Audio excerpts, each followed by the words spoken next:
আত্মহত্যা নয়, খুন। ট্যাংরাকাণ্ডে 3 মহিলাকেই খুন করা হয়েছিল। ময়নাতদন্তের প্রাথমিক রিপোর্টে এমনটাই ইঙ্গিত। সুদেষ্ণা ও রমির 2 গৃহবধূর হাত কেটে এবং প্রসূন ও রমির মেয়ে প্রিয়ম্বদাকে বিষ দিয়ে খুন করা হয়েছিল। সূত্রের এমনটাই দাবি। আপাত দৃষ্টিতে সচ্ছল সম্ভ্রান্ত হাসিখুশি পরিবার, কিন্তু সেই পরিবারে নেমে এসেছে বিপর্যয়। বড় ভাই প্রণয় দে, তার স্ত্রী সুদেষ্ণা ও 1 ছেলে।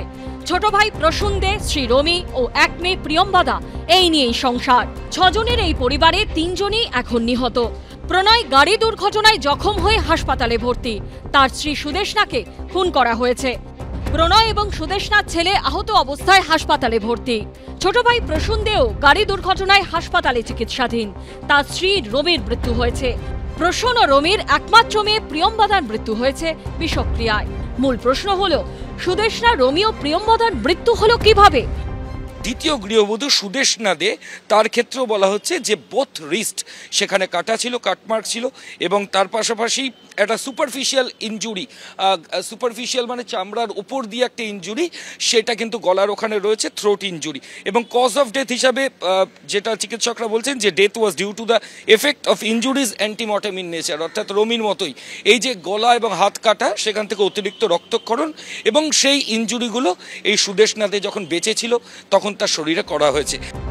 পোস্টমর্টেম রিপোর্ট অনুযায়ী একই কারণ, অর্থাৎ অতিরিক্ত রক্তক্ষরণেই মৃত্যু হয়েছে বাড়ির ছোট বউ রমিদের। তার 2 হাতের কবজিতে ধারালো অস্ত্রের আঘাত, গলাতেও কাটমার্ক রয়েছে। প্রথম গৃহবধূ, যার নাম রমি দে, তার কিন্তু যেটা বলা হচ্ছে যে সিঙ্গেল কাট ইনজুরি রয়েছে তার গলাতে, কাট থ্রোট অর্থাৎ গলা কাটা হয়েছে, এবং তার 2টো রিস্ট, বোথ রিস্ট, সেখানে কিন্তু কাটমার্ক ইনজুরি রয়েছে। এবং কজ অফ ডেথ হিসাবে রমিদের ময়নাতদন্তকারী চিকিৎসকরা বলছেন যে death was due to the effects of injuries antemortem in nature. এর মানে হলো যে রমিদের শরীরে যে কাটা ইনজুরিগুলো, যেখান থেকে ওভারব্লিড করেছে, অতিরিক্ত রক্তক্ষরণ হয়েছে, সেই অতিরিক্ত রক্তক্ষরণ এবং কাটমার্ক ইনজুরিগুলোর জন্যই এই রমিদের মৃত্যু হয়েছে। কিন্তু দুজনের মৃত্যু রক্তক্ষরণের ফলে হলেও প্রসূন ও রমির একমাত্র মেয়ে প্রিয়ম্বদার মৃত্যু কিন্তু অন্য কারণে হয়েছে। পোস্টমর্টেমের প্রাথমিক রিপোর্টে উল্লেখ করা হয়েছে, কিশোরী প্রিয়ম্বদার পাকস্থলীতে হলুদ সাদা এক ধরনের ফ্লুইড পাওয়া গেছে, যার গন্ধ ওষুধের মতো। বিষক্রিয়াতেই মৃত্যু হয়েছে তার। এছাড়া নাবালিকার শরীরের বিভিন্ন অংশে কালশিটের দাগও মিলেছে। পোস্টমর্টমের প্রাথমিক রিপোর্ট বলছে খাবার খাওয়ার 3 থেকে 6 ঘন্টা পরেই খুন করা হয়েছে 3 জনকেই। ময়নাতদন্তের রিপোর্ট অনুযায়ী মৃত্যুর সময় ময়নাতদন্ত শুরু হওয়ার 36 থেকে 48 ঘন্টা আগে, অর্থাৎ মঙ্গলবারই খুন করা হয় বাড়ির 3 সদস্যকে। কিন্তু কে খুন করলো? বাড়ির 3 পুরুষ সদস্যেরই কেউ একজন? বাড়ির মহিলাদের খুনের পরে কি আত্মহত্যার উদ্দেশ্যে একমাত্র সন্তানকে নিয়ে বেরিয়েছিলেন 2 ভাই? তারপরে কি তারা ধাক্কা মেরেছিলেন ইএম বাইপাস লাগোয়া এই মেট্রো পিলারে? এই প্রশ্নের উত্তর এখনো অধরা। হাসপাতালে চিকিৎসাধীন 3 জনকে জিজ্ঞাসাবাদ করেই এই প্রশ্নের উত্তর পাওয়া সম্ভব। মেজানিন ফ্লোরে রক্তের দাগ, যেটা 1.5 তলায় গ্যারেজের ওপরে, সেখানে এলো কি করে? তারা তো একেবারে 2 তলার 3টে আলাদা ঘরে আত্মহত্যা করেছেন। 1.5 তলার ঘরে রক্তের দাগ তাহলে কিসের? 4 নম্বর প্রশ্নে আসি, যে একজন বধূর 2 হাত কাটা, 2 জন বধূর গলায় গভীর ক্ষতচিহ্ন, অর্থাৎ আত্মহত্যার চেষ্টা। আরেকজনের একজন ওই ছুরি বা ইত্যাদি কিছু দিয়ে নিজের একটা হাত কেটেছেন, এটুকু ধরে নেওয়া যায়। তিনি আবার তার আরেকটা হাত কাটলেন এবং 2 জন সেই অবস্থায় তাদের গলা কাটলেন। এটা একটা মানে স্বাভাবিক বুদ্ধিতে এক্সপার্টরা বলতে পারবেন, কলকাতার প্রাক্তন গোয়েন্দা প্রধান বলতে পারবেন, কিন্তু আমাদের খটকা লেগেছে। আলাদা আলাদা ঘরে আছে, এমন হতে পারে যে আলাদা আলাদা সময়ে তাদেরকে হত্যাও করা হয়েছে। তাদের উপর এই হত্যাটা করার জন্য তাদেরকে রাজি করে করানো হয়েছে, না তাদের উপর চাপ সৃষ্টি করে করানো হয়েছে, এটা তদন্ত সাপেক্ষ। কিন্তু যেহেতু বডি আলাদা আলাদা ঘর আছে এবং রক্তমাখা ছুরি একটাই পাওয়া গিয়েছে এবং অন্য জায়গায় রক্ত পাওয়া যাচ্ছে, এর থেকে মনে হয় খুব স্বাভাবিক যে স্লিপিং পিল হোক বা অন্য কোনো মাদক তাদেরকে খাওয়ানো হয়েছিল, এটা হতে পারে। পোস্টমর্টম রিপোর্ট হলে, ভিসেরা পরীক্ষা করলে এটা একদম খুব পরিষ্কারভাবে জানা যায়। কিন্তু তারপরে আমরা দেখেছিলাম গোটা পরিবার কিন্তু একই জায়গায় তাদের প্রাণহীন দেহগুলো পাওয়া গেছিল। আমি পরে আসছি। হ্যাঁ, তো এইটা যখন তারা মাদকে তন্দ্রাচ্ছন্ন হন বা মরে গিয়েছেন এরকম মনে হোক, তারপরে আমার ধারণা যে তাদের মৃত্যু নিশ্চিত করতে এই যে হাতের শিরা বা গলায় কোপ এগুলো দিয়ে পরীক্ষা করা হয়েছে। 3 জন যখন এখানে সুইসাইড করতে পারছে, বাকি 3 জনের অন্য জায়গায় যেতে হবে কেন? এটা কিন্তু ওই একসঙ্গে সকলের যে সুইসাইড প্যাক্ট এ তত্ত্বকে সমর্থন করে একদম। এরপরে যে তারা সিসিটিভির ফুটেজে যখন তারা বাড়ি থেকে বেরোচ্ছে দেখা যাচ্ছে, আর এখানে যে ঘটনা ঘটেছে তার মধ্যে যে সময়টা আছে, ভোর রাত্রে আপনারা বেরিয়েছেন কিনা জানি না, পুলিশের কাজ করার সুবাদে আমাদের রাত্রে সব সময় বেরোতে হয়, বছর নাইট ডিউটি থাকে, তো তাহলে ওই সময়টা রাস্তায় জ্যাম থাকে। ঠিক ঠিক। তাহলে ওই ট্যাংরা থেকে সেই জায়গায় পৌঁছতে যে সময়ের ব্যবধান দেখা যাচ্ছে সেটা ব্যবধান হতে পারে। আমি একটু ডেটাটা দিই, সেটা হচ্ছে মধ্যরাতে ট্যাংরা থেকে 7 কিলোমিটার দূরে অভিষিক্তা মোড়, সেইখানে আসতে 2.5 ঘন্টা সময় কেন লাগলো? যদি আমি ধরে নিই একটা স্ট্র্যান্ড যে এটা হোমিসাইড অর্থাৎ এটা মার্ডার, এবং একটা গ্রুপ অফ পিপল ডিসাইড করেছে আরেকটা গ্রুপ অফ পিপলকে মারবে, এটা কি একটা সোশ্যাল এম্বারেসমেন্ট কিংবা ফ্যামিলি এম্বারেসমেন্টের আউটকাম কিনা, এইটাও কিন্তু মাথায় রাখাটা দরকার। সুতরাং এই যে প্রত্যেকটা স্ট্র্যান্ডকে আলাদা করা দরকার, একটা হোমিসাইডকে আলাদা করা দরকার, সুইসাইডকে আলাদা করা। সুইসাইড যদি হয়, এই সুইসাইডটা কি প্রিসিডেশন না পোস্ট সিডেশন? একদম। কাটমার্কস গুলো এগুলো কি প্রিসিডেশন না পোস্ট সিডেশন? কাটমার্কস গুলো ইজ সেলফ ইনফ্লিক্টেড নাকি ইনফ্লিক্টেড বাই সামবডি এলস? ঠিক। আর যদি হোমিসাইড হয়, is the homicide within the family or outside the family? এখানে আউটসাইড দ্য ফ্যামিলিও রাখাটা দরকার। ট্যাংরার এই বাড়ির দিকে এখন গোটা কলকাতার নজর। এই বাড়ির 3টে ঘর থেকে বুধবার উদ্ধার হয় বাড়ির 2 গৃহবধূ এবং এক কিশোরীর দেহ, যাদের প্রত্যেককে খুনি করা হয় বলে ময়নাতদন্তের রিপোর্টে স্পষ্ট ইঙ্গিত মিলেছে। এই হলো দে বাড়ির সেই 3টি ঘর, যে ঘরগুলো থেকে 2 গৃহবধূ সুদেষ্ণা দে, রমি দে এবং রমির মেয়ে প্রিয়ম্বদার নিথর দেহ উদ্ধার হয়। সারা ফেলে দেওয়া ঘটনায় সামনে এসেছে আরও চাঞ্চল্যকর সব তথ্য। পুলিশ সূত্রে দাবি, বাড়ির ছোট বড় 6 জন মিলেই একসঙ্গে চেষ্টা করেছিলেন আত্মহত্যার, কিন্তু তাতে মৃত্যু হয় কেবল ছোট্ট মেয়েটির। বাকিদের জ্ঞান ফিরে আসে, তারপর হাত এবং গলা কেটে খুন করা হয় বাড়ির বউদের। যে পরিবারটা একসঙ্গে থাকতো, খেত, বেড়াতে যেত, সেই পরিবারটা একসঙ্গে বসে নিজেদের শেষ করে দেওয়ার সিদ্ধান্ত নিয়েছিল। ব্যাপারটা ভাবতে গিয়েই অনেকে শির দ্বারা দিয়ে ঠান্ডা স্রোত বয়ে যাচ্ছে। আর নিজেদের শেষ করে দিতে তারা কতটা মরিয়া ছিল তা কার্যত পরিষ্কার হয়ে গেছে যে দে পরিবারের যে পুরুষ সদস্যরা বেঁচে আছেন তাদের বয়ানে। এই বয়ানের ভিত্তিতে তদন্তকারীদের দাবি, সোমবার রাতেই সবাই মিলে আত্মহত্যার সিদ্ধান্ত নেন দে পরিবারের সদস্যরা। সেজন্য দে পরিবারের 6 জন সদস্যই একসঙ্গে ওষুধ মেশানো পায়েস খেয়েছিলেন, কিন্তু তাতে শুধু মৃত্যু হয় বাড়ির সবথেকে ছোট মেয়ে প্রিয়ম্বদার। বাকি 5 জনেরই জ্ঞান ফিরে আসে। হাসপাতালে ভর্তি থাকা দে পরিবারের সদস্যদের বয়ানের ভিত্তিতে তদন্তকারীদের দাবি, তারপরও বাকিরা পিছিয়ে আসেননি। এরপর বাড়ির 2 বউ সুদেষ্ণা এবং রমির 2 হাতের শিরা এবং গলার নলি কেটে দেওয়া হয়। 2 জনই তখনও জীবিত, অর্থাৎ বাড়ির মধ্যে 2টো জলজ্যান্ত মানুষের 2 হাত এবং গলা কেটে দেওয়া হয়। কিন্তু এই নৃশংস কাজ করল কে? বাড়ির পুরুষরাই। দে পরিবারের এক সদস্যের বয়ান অনুযায়ী পুলিশের দাবি, বাড়ির 6 জন সদস্যই ঘুমের ওষুধ মেশানো পায়েস খেয়ে আত্মহত্যার চেষ্টা করেছিলেন, কিন্তু তাতে মৃত্যু হয় শুধুমাত্র বাড়ির ছোট মেয়েটির। এর পরবর্তীকালে আচ্ছন্ন অবস্থাতেই বাড়ির 2 গৃহবধূকে খুন করা হয় হাতের শিরা এবং নলি কেটে। মঙ্গলবার গভীর রাতে বাড়ি থেকে বেরোয় প্রণয় এবং প্রসূন 2 ভাই। সঙ্গে ছিল প্রণয়ের নাবালক ছেলে, তবে শেষ মুহূর্তে নাবালককে বাঁচিয়ে রাখতে চেয়েছিল 2 ভাই।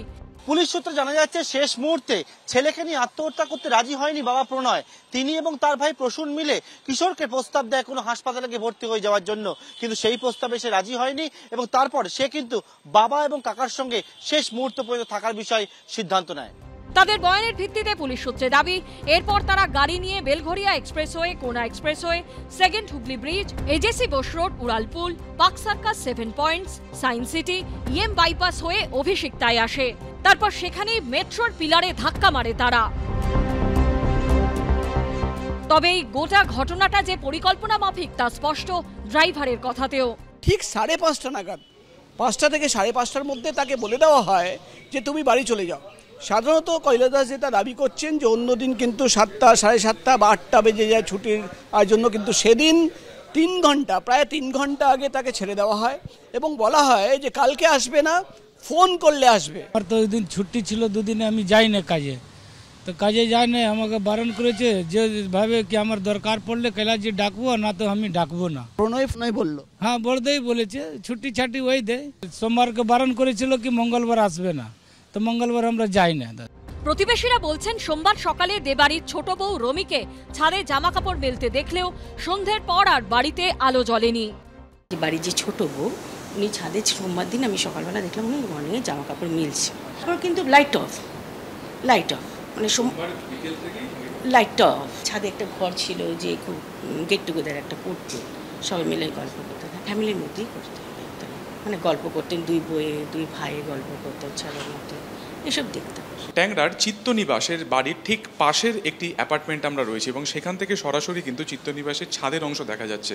মোট 4টি সিসিটিভি ক্যামেরা এই ছাদের বিভিন্ন অংশে লাগানো অবস্থাতে রয়েছে। দেখা যাচ্ছে এই মুহূর্তে ছাদের ঠিক বাঁদিকের অংশে যে সমস্ত জামা কাপড় মেলা রয়েছে, এই জামা কাপড় কিন্তু রমিদেই সেদিনকে মিলেছিলেন এবং সোমবার দিনকে বিকেলের পরই কিন্তু কার্যত নিস্তব্ধ হয়ে যায় এই গোটা বাড়ি।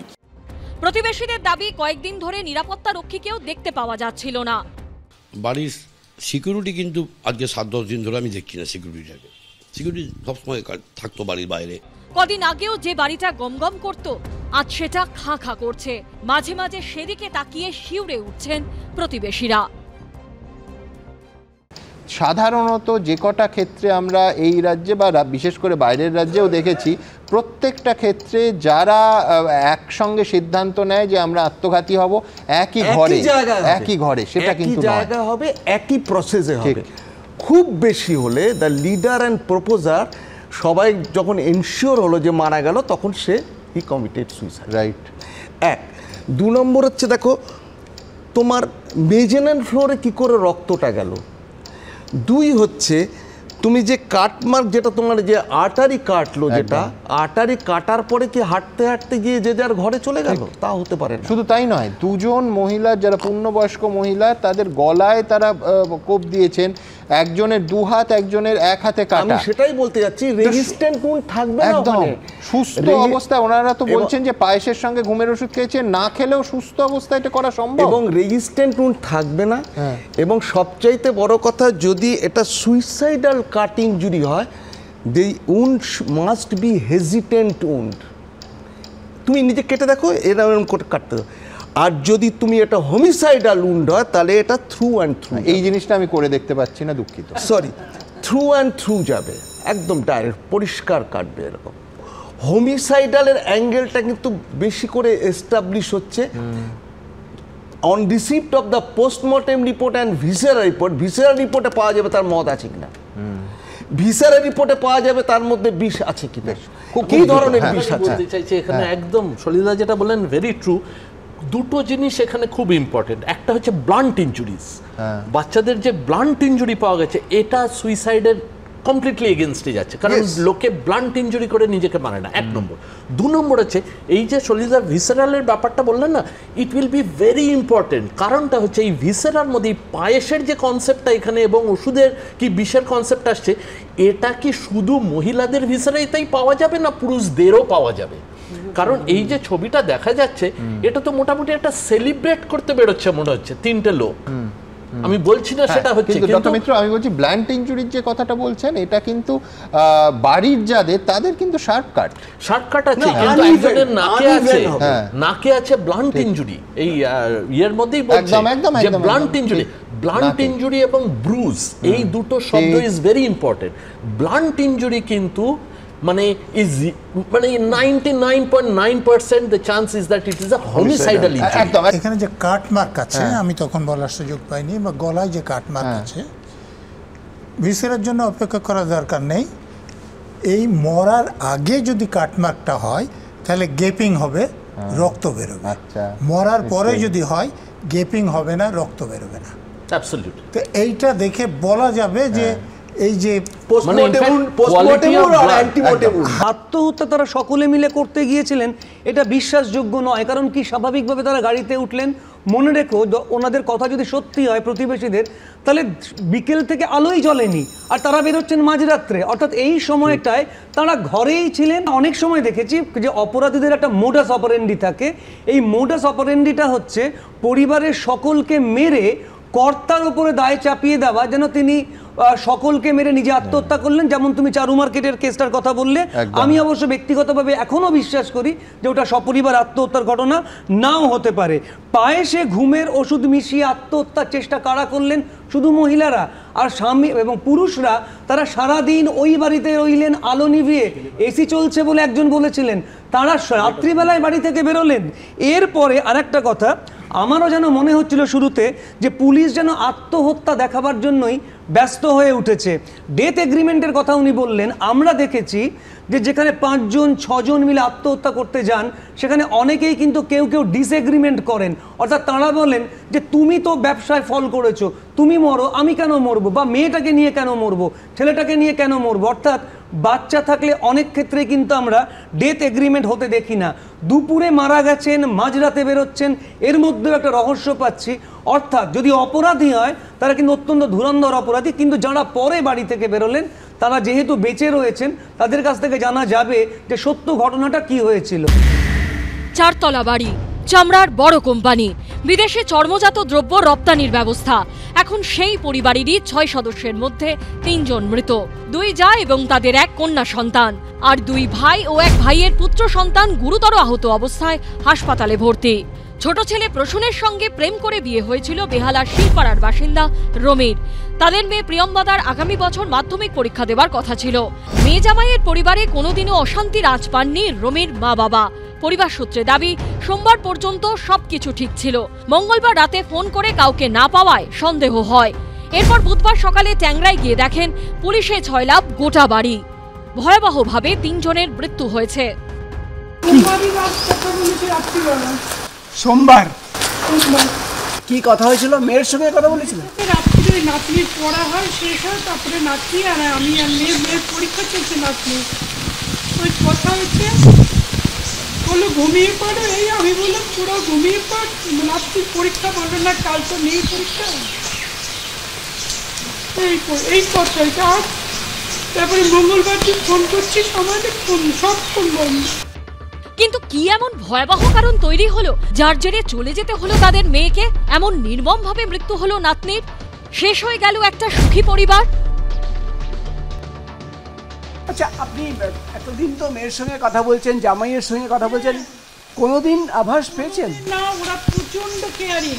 আমরা দুজন, আমাদের ওরা, আমার নিজের একটাই তো মেয়ে, আমার জামাই দাদা আর ওই আমার মেয়ের যা, ওরা 6 জন হচ্ছে এক হাতে এক প্রাণ। আর আমাদের দুজনকে খুব ভালোবাসে, কারণ বড় যায় মা বাবা কেউ নেই। ফোন বন্ধ ছিল সকাল থেকে, কি করে জানতে পারলেন যে এই ঘটনা ঘটেছে? জানতে তো পারিনি, তারপরে যখন ও বলছে একবার চলে যাবো করছে খালি, আচ্ছা, ওদের বাড়িতে, তখন আমি বললাম দাঁড়াও, পরের দিন প্রিয়ার পরীক্ষা আছে, বায়োলজি পরীক্ষা আছে, রমি ঠিক গাড়িতে উঠে ফোন করবে। কার বাড়িতে চলে যাবো? ফোন তো দূরের কথা, আমি ড্রাইভারকে ফোন করার চেষ্টা করছি, পাচ্ছি না, তারপরে ওর বাবা চলে গেছে। আচ্ছা, তারপরে তো এই ঘটনা। ময়নাতদন্তের প্রাথমিক রিপোর্ট অনুযায়ী রমি, তার যা সুদেশনা এবং রোমিও প্রসূনের মেয়ে প্রিয়ম্বদাকে খুন করা হয়েছে। 2 মহিলাকে হাতের শিরা ও নলি কেটে এবং মেয়েটিকে বিষ দিয়ে মারা হয়। তার মানে কি বিপুল দেনার জেরেই নিজেদের শেষ করে ফেলার সিদ্ধান্ত নেয় এই পরিবার? 3 জনকে খুনের পর 2 ভাই একমাত্র ছেলেকে গাড়িতে নিয়ে আত্মহত্যার জন্য বেরিয়ে পড়েন? এই প্রশ্নের নির্দিষ্ট উত্তর এখনো পাওয়া যায়নি। খুব ভালো মানুষ, ওরা বলছে ভীষণ ভালো ফ্যামিলি, এ হতেই পারে না, কেন ঘটেছে সেটাও বলতে পারছি না, কিন্তু ওরা কোনো কমপ্লেনও করতে চাইছে না, বলছে না আমি গেছিলাম, আমাকেই এই কথাগুলোই বলেছে। আর আগের দিনও আমাদের সাথে কথা হয়েছে, ওরা মাংস রান্না করে রেখেছি, আসবে নিয়ে যাবে, জামাই আসবে নিয়ে যাবে, হাসবেন্ড করোনার সময় 1 মাস রেখেছি, এত ভালো ফ্যামিলি, সবার সাথে এত ভালো সম্পর্ক। ওই পরশুদিন ফোন করে বোধহয় কোনো রকমে লাইন পাচ্ছিল না, তারপরেও পরের দিন সকালকে মর্নিংয়ে গেছে, গিয়ে দেখছে ওইখানে এরকম। এদিকে এদিন ঘটনাস্থলে গিয়ে গাড়িটি পরীক্ষা করেন ফরেনসিক বিশেষজ্ঞরা। বেশ কয়েকটি চাবির রিং, একটি চাবির গোছা এবং ব্লাড স্যাম্পেল যেটা সিটে লেগেছিল সেই স্যাম্পেল কিন্তু ইতিমধ্যে তারা সংগ্রহ করেছেন এবং সেই সমস্ত সংগ্রহ করার পরে সেই সংক্রান্ত রিপোর্টও কিন্তু তারা দেবেন কলকাতা পুলিশের কাছে, যেখান থেকে এটা জানা সম্ভব হবে যে ঠিক ঘটনার সময় এই গাড়িটির গতিবেগ ঠিক কত ছিল, প্রাক দুর্ঘটনা এবং দুর্ঘটনার সময় গাড়ির গতিবেগ ঠিক কতটা ছিল, গাড়ির ভেতরে কী নমুনা বা কী স্যাম্পেল রয়েছে সেগুলো তারা খতিয়ে দেখছেন এবং সেই সংক্রান্ত রিপোর্ট তারা কিন্তু জমা দেবেন কলকাতা পুলিশের কাছে। এর আগে এই অনুষ্ঠানেই দেখেছি যে বেহালার ওই বাড়ির ইএমআইয়ের সামাজিক চাপ এবং পাওনাদারদের এই প্রতিদিন চিৎকার চেঁচামেচি, এটা যে পরিবারটা তাদের সম্মান প্রতিপত্তি নিয়ে বাস করতেন, হঠাৎ তারা যদি এইটা ফেস করেন, একটা মানে মানসিক চাপ এবং অনেক সময় সেটা এর আগে বেহালার ঘটনায় যেরকম হয়েছে আত্মহননের দিকেও পরিবারকে ঠেলে দিতে পারে। আমি সম্ভাবনার কথা বলছি, আপনার কি মনে হয়? সুন্দর, দেখুন মানে আমি ব্যক্তিগতভাবে মনে করি যে এইটা এখন পর্যন্ত এতগুলো ঘন্টা হওয়ার পরেও কিন্তু রাজনীতির রং লাগেনি, ফলে আমি বিশ্বাস করি পুলিশ দক্ষতার সাথে সত্য উদ্ঘাটন করতে পারবে, কোনো বাধা থাকবে না এবং হয়তো আমরা অল্প সময়ের মধ্যেই দেখতে পাবো যে পুলিশ সঠিক তদন্তের মাধ্যমে কারণটা খুঁজে বের করেছে। যে কারণেই বের করুক, যত অনেকগুলো মানে অপশনের কথা শোনা যাচ্ছে, যে অপশনই হোক না কেন একটা ভয়ঙ্কর যন্ত্রণার মধ্য দিয়ে যে পরিবারটা গেছে, যেভাবেই হোক না কেন, যেই দায়ী হোক না কেন, যেভাবেই মৃত্যু হোক না কেন, এই মৃত্যুটা যে মানে সত্যি নাড়িয়ে দেওয়ার মতন এবং বিরাট যন্ত্রণার মধ্য দিয়ে একটা পরিবার গিয়ে তিনজনের মানে আত্মহত্যা মৃত্যু যাই হোক না কেন এবং তারপরে তাদের সুইসাইড করার অ্যাটেম্প যে আসছে, সবগুলোই যদি দেখি তাহলে কিন্তু আমি বলবো যে দিনের শেষে কিন্তু মানে আমাদের সামাজিক জীবন, সেই সামাজিক জীবনটাকে নিয়েই প্রশ্ন আসে। তাহলে কি দিনে যদি আমি ধরি যে দেনার জন্য তাদেরকে আজকে এই পরিণামে পড়তে হলো, তাহলে জীবন যুদ্ধে কি আমরা তৈরি নই? মানে কেবলমাত্র ব্যবসা ধরে রাখা, তার সাফল্য, সেটাই কি জীবন? মানে তার সাথে মানে জীবন যদি ব্যবসাটা মানে আমার নষ্ট হয়ে যায়, তার সাথে যুঝে লড়াই করাটাও তো জীবন। মানে আমি কি জীবনযুদ্ধে মানে ব্যবসায় হেরে গেলাম যেন জীবনযুদ্ধে হেরে যাব, নাকি আমার পরিবার সবাইকে নিয়ে আমি জীবনযুদ্ধের জন্য লড়াই করব? কিন্তু বৃহত্তম যে প্রশ্ন আমার মনে হয় যে দেখুন, নিও লিবারাল ইকোনমির আসার পরে এই এমএসএমইর সাথে যুক্ত যারা ব্যবসায়ী যারা, তাদের কিন্তু মাঝে মাঝেই বড় ধরনের পতন ঘটছে এবং সেই সময় কিন্তু রাষ্ট্র খুব যে কেয়ার করছে তা নয়। আমি বেস্ট এক্সাম্পল বলছি যে একাধিক গবেষণায় ধরা পড়েছে কৃষক হত্যা। নিও লিবারাল ইকোনমিতে আপনি জানেন যে বিভিন্ন ইনপুটের খরচা বেড়েছে এবং কৃষকরা দেনার ফলে কিন্তু বহু হত্যা হয়েছে, মানে হাজার হাজার কৃষকের মৃত্যু মহারাষ্ট্র বিভিন্ন রাজ্যে হয়েছে, আমাদের রাজ্যেও কিছু হয়েছে।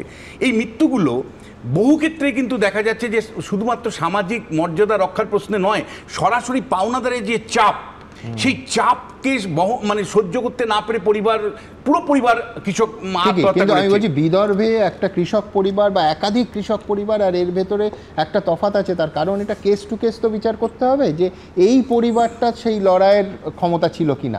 দ্বিতীয়ত যে যারা ডিসিশন মেকারস, যারা সিদ্ধান্ত নিচ্ছেন, অর্থাৎ ওই দুজন পুরুষ, তারা লড়াইয়ের মানসিকতা তাদের ছিল কিনা। কারণ এখনো পর্যন্ত আপাতভাবে খুন বা আত্মহত্যা যেটাই হোক, আপনি দেখুন তাদের সিদ্ধান্ত কিন্তু বাকি তিনজনের উপর চাপিয়ে দেওয়া হয়েছে, কোনো ঝুঁকি না নিয়ে। দুটো বিষয় আপনাকে বলি যে নয়া উদারবাদের আগে মানে সমাজ রাজনীতিকে অনেকটা নিয়ন্ত্রণ, মানে অর্থনীতিকে নিয়ন্ত্রণ করতে পারত।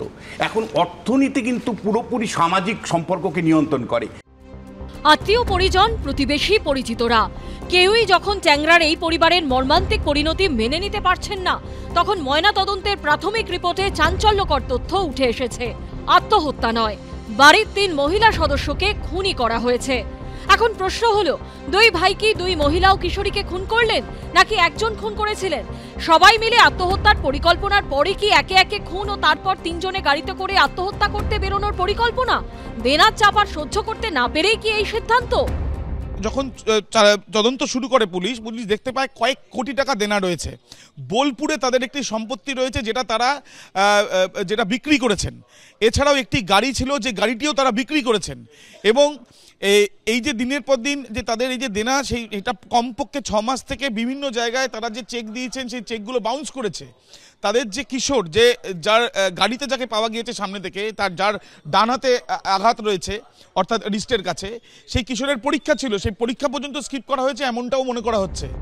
19 তারিখ 3 জনের দেহ উদ্ধার হয়। পুলিশ সূত্রে দাবি, জিজ্ঞাসাবাদে এক ভাই দাবি করেছেন 17 ফেব্রুয়ারি তারা সপরিবারে আত্মহত্যার চেষ্টা করেছিলেন। সোমবার রাত 1:30 নাগাদ সকলেই ঘুমের ওষুধ মেশানো পায়েস খেয়েছিলেন। সকালে ঘুম থেকে ওঠার পর দেখেন প্রসূন ও রমির মেয়ে প্রিয়ম্বদা বমি করতে শুরু করেছে। এরপর সে অচৈতন্য হয়ে যায়। পুলিশের অনুমান এরপরই মেয়ের মৃত্যু হয়েছে বুঝতে পারেন প্রসূন ও রমি। পুলিশ সূত্রে দাবি, জিজ্ঞাসাবাদে এক ভাই দাবি করেছেন যে এরপরই তারা 3 জন অর্থাৎ প্রসূন, প্রণয় এবং প্রণয় ও সুদেশনাথ ছেলে ছাদে যান ঝাঁপ দিতে, কিন্তু পরে সিদ্ধান্ত পরিবর্তন করে তারা গাড়ি নিয়ে বাড়ি থেকে বেরিয়ে যান। সূত্রের দাবি, মেজানিন ফ্লোর বেসিনে রক্তের দাগ পাওয়া গেছে। এছাড়াও ছাদের পাশের ঘর থেকে উদ্ধার হয়েছে রক্তমাখা কাপড়। পুলিশ মনে করছে 2 মহিলার হাত ও গলা কাটার পর ছাদের ঘরে গিয়ে কেউ জামা বদল করে থাকতে পারেন। প্রত্যেকটা যে জানলা সেগুলো বন্ধ অবস্থায়, আলাদাভাবে পাশের যে বাড়ির সঙ্গে আলাদাভাবে একটা পার্টিশন করা হয়েছে, সম্পূর্ণভাবে অন্য বাড়ির সঙ্গে তাদের নিজেদের যোগাযোগ এক প্রকার ছিন্নই রেখেছিলেন। অথচ দেখা যাচ্ছে যে কাপড় জামা সমস্ত কিছু মেলা রয়েছে। এবং এই যে ঘটনা ঘটে, সেই ঘটনার পরিপ্রেক্ষিতে যদিও বয়ানে বলা হচ্ছে আত্মহত্যা, তারা 6 জনে মিলে একসাথে আত্মহত্যার চেষ্টা করেছিলেন, যদিও পুলিশের আধিকারিকরা এই সম্ভাবনাও খতিয়ে দেখছেন যে খুন করে পালিয়ে যাওয়ার চেষ্টা ছিল কিনা, বা খুন করে তারপরে নিজের আত্মঘাতী হওয়ার চেষ্টা করছিলেন কিনা ওই 2 ভাই সঙ্গে কিশোরকে নিয়ে। পুলিশ সূত্রে খবর, 3 তলায় ডাইনিং স্পেসের মেঝেতে ও শৌচালয়ের দেওয়াল ও মেঝেতে পাওয়া গেছে রক্তের দাগ। 3 তলা থেকে মিলেছে একটি কাগজ কাটার ছুরিও। পুলিশ সূত্রে খবর, ফিনকে দিয়ে রক্ত বেরোলে যেমনটা হয় ঠিক সেভাবেই পড়েছিল রক্ত। বাড়ির 2 বউ ও একমাত্র আদরের মেয়ে, তাদের নৃশংসভাবে খুন। কারো গলায় ধারালো অস্ত্রের আঘাত, কারো হাতের শিরা কাটা, ফিনকি দিয়ে রক্ত বেরিয়েছে। ছোট্ট মেয়েটার সারা শরীরে কালশিটের দাগ। 3টে আলাদা আলাদা ঘরে এভাবেই পড়েছিল পরিবারের 3 জনের দেহ।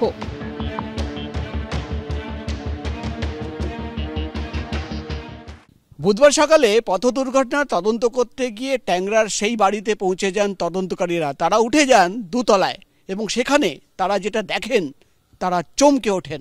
চারিদিকে ছিল রক্তের দাগ। 3টে আলাদা আলাদা বেডরুমে পড়েছিল 3টো দেহ এবং চারিদিকে শুধু রক্ত এবং রক্ত। শুধুমাত্র বেডরুমে নয়, বাইরে ডাইনিং রুমে, নিচের তলায় যে মেজানিন ফ্লোর সেখানেও ছিল রক্ত। এখানেই কিন্তু তদন্তকারীদের প্রশ্ন যে যদি কোনো ঘটনা 2 তলায় হয়ে থাকে তাহলে রক্তের দাগ নিচে মেজানিন ফ্লোরে কেন?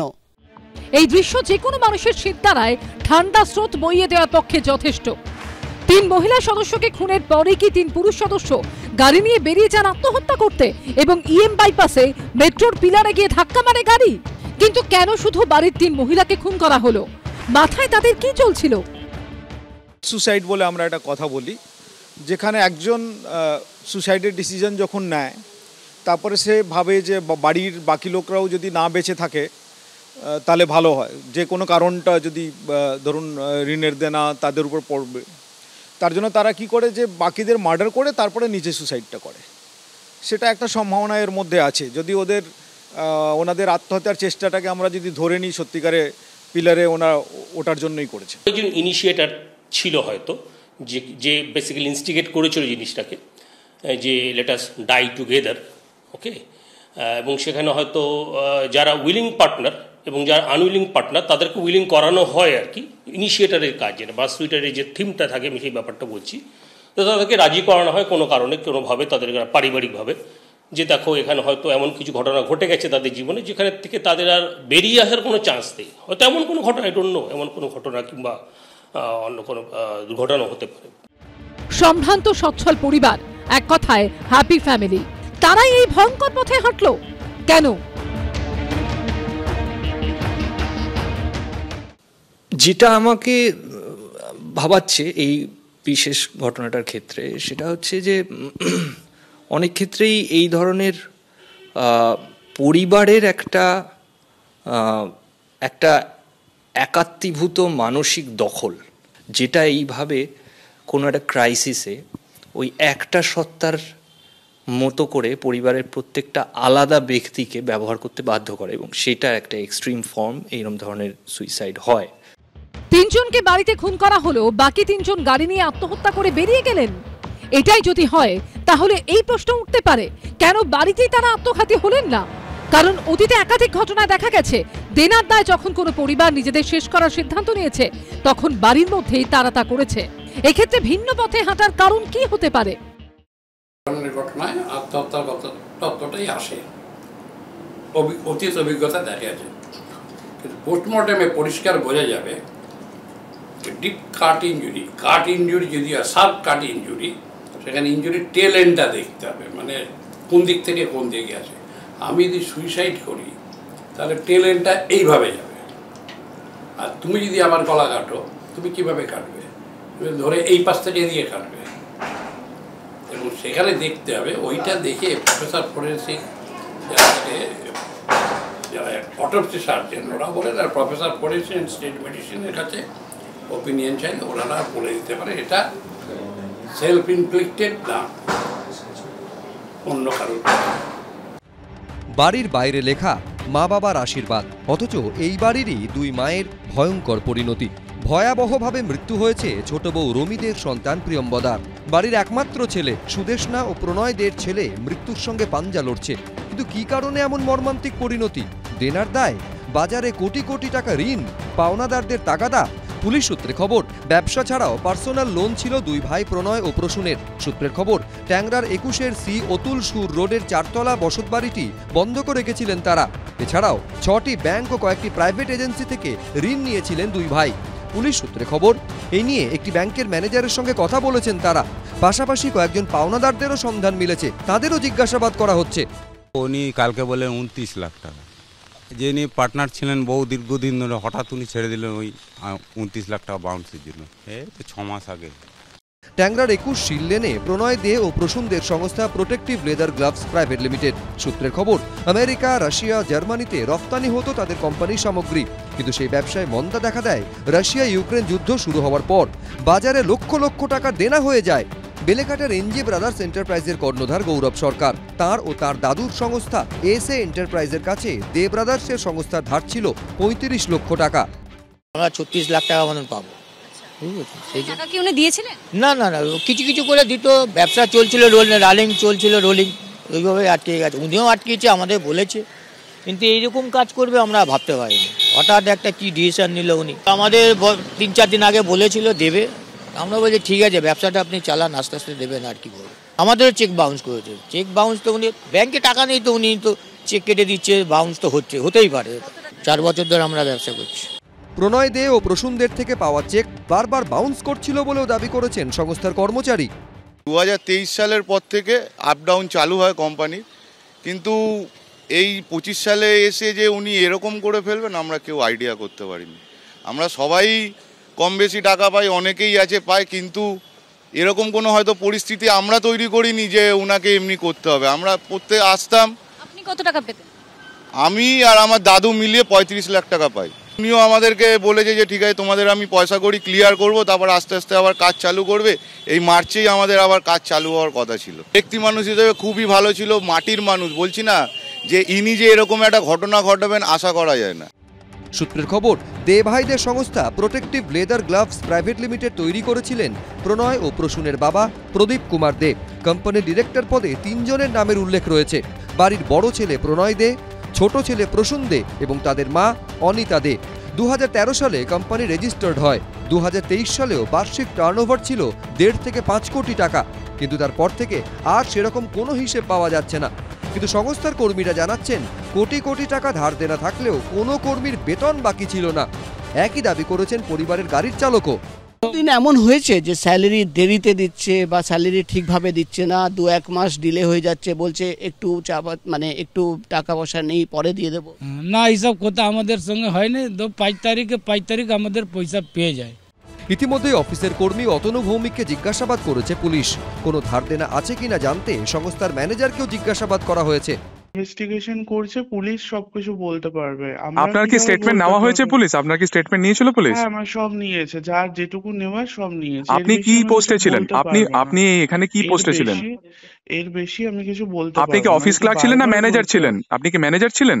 না, আমি অফিস ক্লার্ক ছিলাম। আমি যেটুকু বলার আমি তাদেরকে ধার দেনা সম্পর্কে কি জানেন? ধার দেনা সম্পর্কে কি জানেন? জানি না এইসব বিষয়ে, ওনাদের পার্সোনাল বিষয়ে কিছু বলতেন না ওনারা। এইসব বিষয়ে আমি বলেছি যেটুকু পুলিশকে দরকার, যারা যা যা জিজ্ঞাসা করেছে, আমি বলেছি। সূত্রের খবর, সোমবার শেষবার দুই ভাই কোম্পানিতে গেছিলেন। বুধবার সকাল থেকেই কোম্পানি তালাবন্ধ। আমরা এই মুহূর্তে 21 নম্বর সিল লেনে রয়েছি, যে ফ্যাক্টরি এই মুহূর্তে দেখা যাচ্ছে যেখানে দুই ভাই এই ফ্যাক্টরির অংশীদারিত্ব রয়েছেন, সেই ফ্যাক্টরি কিন্তু বন্ধ করে দেওয়া হয়েছে। কি রয়েছে নাম? Protective leather gloves private limited, 21 নম্বর সিল লেন, কলকাতা, 7,15,000। সে চোখের সামনে দেখেছে মা, কাকিমা, বোনের নিথর দেহ। প্রত্যক্ষ করেছে ভয়াবহ দুর্ঘটনা। চোখের সামনে পরিবারটাকে শেষ হয়ে যেতে দেখেছে ট্যাংরার এই পরিবারের বড় ছেলে প্রণয় ও তার স্ত্রী সুদেষ্ণার নাবালক সন্তান। বর্তমানে রুবি হাসপাতালে চিকিৎসাধীন সে। হাসপাতাল সূত্রে খবর, কিশোরের অবস্থা সব থেকে সংকটজনক। শরীরে একাধিক ক্ষত, বুকে আঘাত, পাঁজরে আঘাত, হাতের হাড় ভাঙা, কনুইয়ের হাড় ভাঙা, বাঁ হাত ও কাঁধের সংযোগস্থলের হাড় ভেঙেছে, ডান হাতের কবজির ওপরের দিকের অংশেরও হাড় ভাঙা। বেসরকারি হাসপাতালে চিকিৎসাধীন কিশোরের ডান হাতের কবজিতে এবং গলায় ধারালো অস্ত্রের আঘাতের চিহ্ন মিলেছে। তবে সেটা দুর্ঘটনার আগের নাকি দুর্ঘটনাজনিত কারণে হওয়া সে বিষয়ে পরিষ্কারভাবে জানা যায়নি। চিকিৎসকেরা জানাচ্ছেন, কিশোর এতটাই ট্রমাটাইজড যে কথা বলার অবস্থাতেই নেই। রুবি হাসপাতালে চিকিৎসাধীন কিশোরের চিকিৎসার জন্য তৈরি করা হয়েছে 3 সদস্যের চিকিৎসক দল, যার মধ্যে রয়েছে শিশুরোগ বিশেষজ্ঞ, যার মধ্যে রাখা হয়েছে অর্থোপেডিক বিশেষজ্ঞকেও। যেহেতু ওই কিশোর অসংলগ্ন আচরণ করছে, অসংলগ্ন কথা বলছে, তাই মনোরোগ বিশেষজ্ঞদের কথাও ভাবা হচ্ছে। মঙ্গলবার গভীর রাতে অভিষিক্তা মোড়ের কাছে পথ দুর্ঘটনায় গুরুতর আহত হন বাড়ির বড় ছেলে প্রণয় দে, তার নাবালক ছেলে ও প্রণয় দের ভাই প্রসূন দে। যে দুর্ঘটনার সূত্র ধরে রহস্যময় 3টি মৃত্যুর খবর জানাজানি হয়। প্রসূন, প্রণয় ও তার নাবালক ছেলে 3জনই ভর্তি রয়েছেন রুবি জেনারেল হাসপাতালের আইসিইউতে। হাসপাতাল সূত্রে খবর, বুধবারই প্রণয় দে ও তার 14 বছরের সন্তানের অস্ত্রোপচার হয়। কিশোরের ডান হাতের কবজির ওপরের দিকে যে অংশের হাড় ভেঙেছে তা ধাতব পিনের সাহায্যে জোড়া লাগানো হয়েছে। পাশাপাশি আঙুলের ভেঙে যাওয়া হাড়েও অস্ত্রোপচার হয়েছে। কিশোরের বাবা অর্থাৎ প্রণয়দের অবস্থা কিছুটা স্থিতিশীল। হাসপাতাল সূত্রে খবর, পাঁজর, হাত ও কোমরের হাড় ভেঙেছে। বুধবারই কোমরে অস্ত্রোপচার হয়, পায়ে ট্রাকশন দেওয়া হয়েছে। হাসপাতাল সূত্রে খবর, অপারেশনের পর বাবা ও ছেলে দুজনকেই পাশাপাশি আইসিইউ বেডে রাখা হয়েছে। দুজনেরই অ্যান্টিবায়োটিক চলছে। আইসিইউ ওয়ার্ডের বাইরে রয়েছে পুলিশি প্রহরা। অন্যদিকে প্রণয়দের ভাই প্রসূনদের কোমর ও শিরদাঁড়ার হাড় ভেঙেছে। সূত্রের খবর, কিশোরের কাকা, যিনি গাড়ির চালকের আসনে ছিলেন, প্রসূন দে, তাঁরও 2 হাতের কবজিতে ক্ষতচিহ্ন রয়েছে। এখন প্রশ্ন উঠছে, তবে কি তিনিও হাতের শিরা কেটে আত্মহত্যার চেষ্টা করেছিলেন? সেই পরিকল্পনা সফল না হওয়াতেই কি প্ল্যান বি? হাতে ক্ষত নিয়েই ফের দুর্ঘটনা ঘটিয়ে আত্মহত্যার ছক কষেন? পুলিশ জানায়, আহতরা বয়ানে জানিয়েছে তাঁদেরও আত্মহত্যার পরিকল্পনা ছিল। অ্যাজ পার ওনার স্টেটমেন্ট এটাই আছে কি এখানে অ্যাটেম্প্ট করেছিলেন, তারপরে ওনারা গিয়ে ওখানে অ্যাটেম্প্ট করেছেন। একদিকে ট্যাংরা হত্যাকাণ্ড নিয়ে উত্তাল রাজ্য, অন্যদিকে রাজনীতিও থেমে নেই।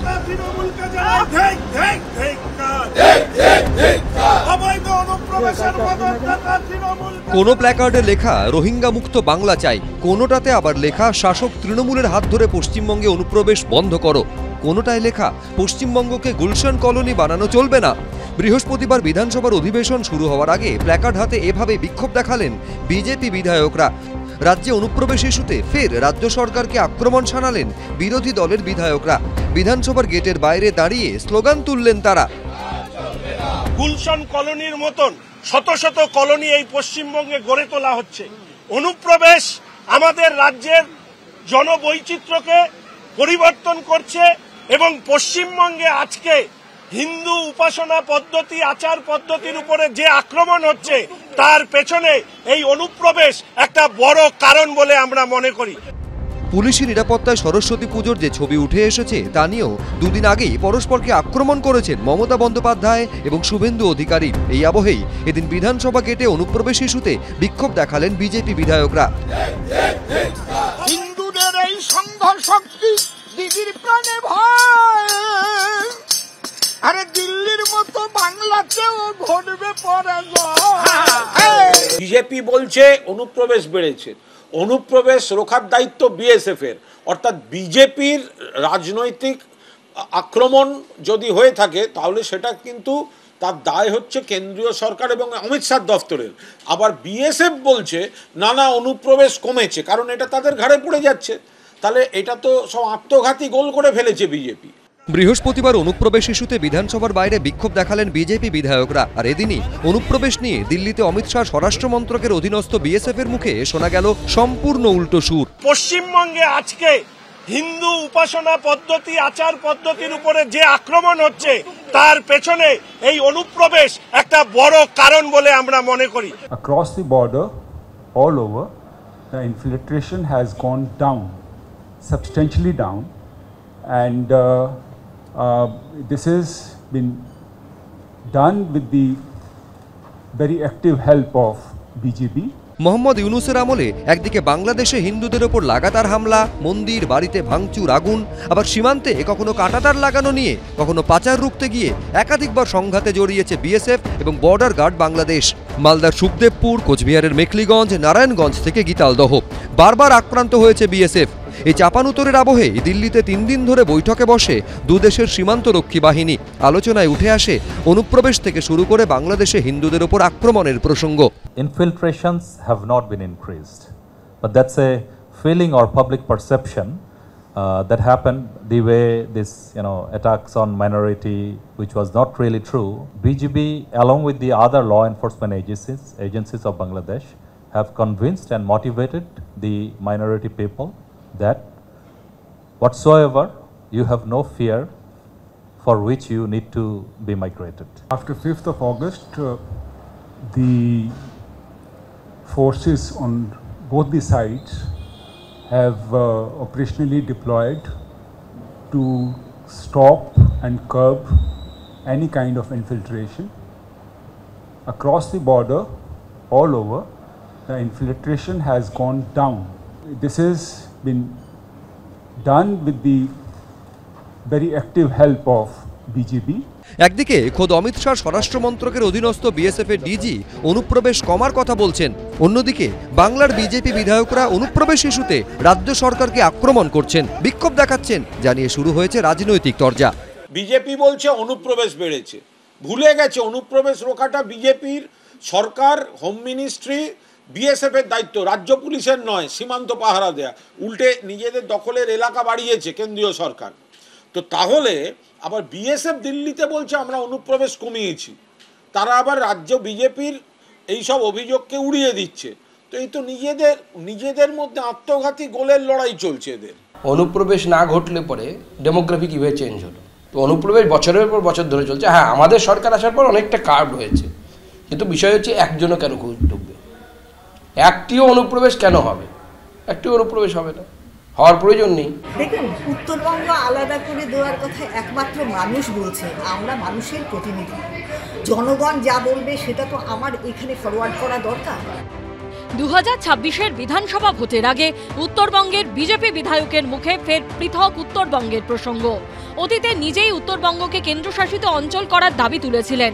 এবার ডাবগ্রাম ফুলবাড়ির সেই বিজেপি বিধায়ক শিখা চট্টোপাধ্যায় দাবি করলেন, মানুষ চাইছে পৃথক উত্তরবঙ্গ হোক, কেন্দ্রশাসিত অঞ্চল হোক উত্তরবঙ্গ। বৃহস্পতিবার বিধানসভায় বাজেট নিয়ে আলোচনায় উত্তরবঙ্গের প্রসঙ্গ তোলেন বিজেপি বিধায়ক শিখা চট্টোপাধ্যায়। তিনি বলেন, উত্তরবঙ্গের মানুষ দিনের পর দিন বঞ্চিত। উত্তরবঙ্গের মানুষের দাবি হয় উন্নয়ন করুন, না হলে আমাদের আলাদা করে থাকতে দিন। বছরের পর বছর উত্তরবঙ্গের মানুষ বঞ্চিত। মানুষ বলছে আপনারা কি করছেন, আপনারা বিধানসভায় আপনাদেরকে পাঠিয়েছে, আপনারা অন্তত চিন্তা ভাবনা করুন, গিয়ে বলুন যে তারা যদি কাজ না করতে পারে উত্তরবঙ্গকে আলাদা করে দিই, এটা কেন্দ্রীয় শাসন হোক বা অন্য কিছু হোক, যেভাবে গোয়া টোয়া চলছে সেভাবে চলবে।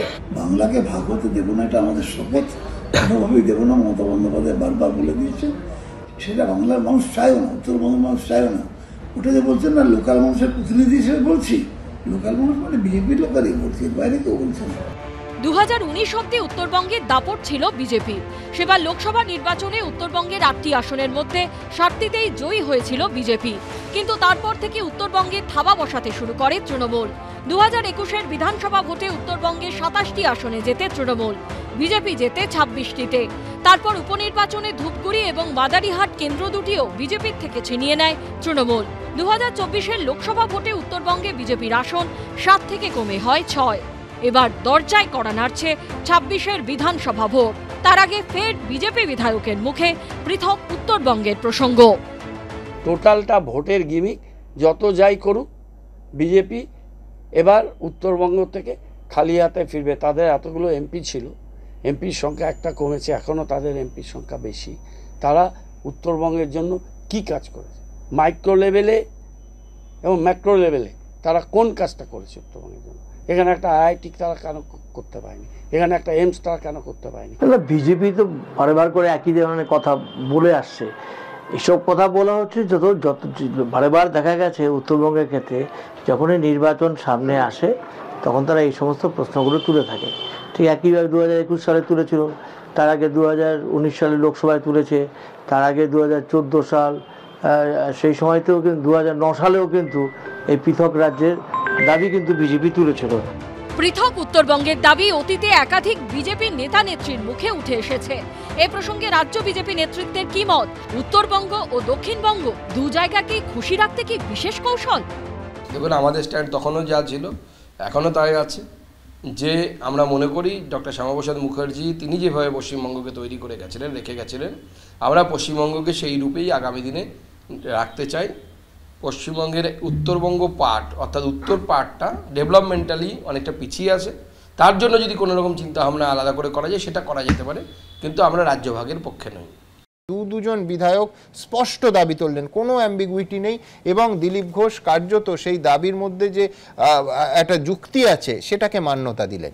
দেবজিৎ সরকার, পুরো বিষয়টা যদি রাজনীতির ছাঁকনির বাইরে রেখে যদি আমরা দেখি, তাহলে একটা সোশিও ইকোনমিক পর্যালোচনা করা দরকার। এখানকার মানুষ, মানে আমরা যারা কলকাতা এবং তার 30 কিলোমিটার ব্যাসের মধ্যে থেকে সারা বাংলাকে মাপতে দৌড়ই, তাদের থেকে একটুখানি আলাদাভাবে ভাবতে হবে। কোচবিহার বা আলিপুরদুয়ার থেকে যে ছেলেটি বা যে মেয়েটিকে সারাদিন 1.5 দিন ধরে জার্নি করে এসে, অবশ্যই ট্রেনে এসে কলকাতা একটা পরীক্ষা দিতে বসতে হয়, এবং তারপরে যখন স্যাটেলাইট কোনো ব্যবস্থা ওখানে সেরকমভাবে তৈরি করা হয় না, যেখানে নবান্নের অন্যরকমভাবে বা রাইটার্সের আরেকটা পার্ট হিসেবে উত্তরকন্যা বানানোর পরেও অর্ধেকের ওপর যারা ক্যাবিনেট নেতা মানে মন্ত্রী তারা ওখানে গিয়ে পৌঁছতে পারেন না, যারা বিভিন্ন সময় বিভিন্ন সময়তেই ডালখোলাটাকে, রাস্তাটা ডালখোলার যে জ্যাম, সেই জ্যামটাকে ঠিক করার জন্য ব্যবস্থা নেননি।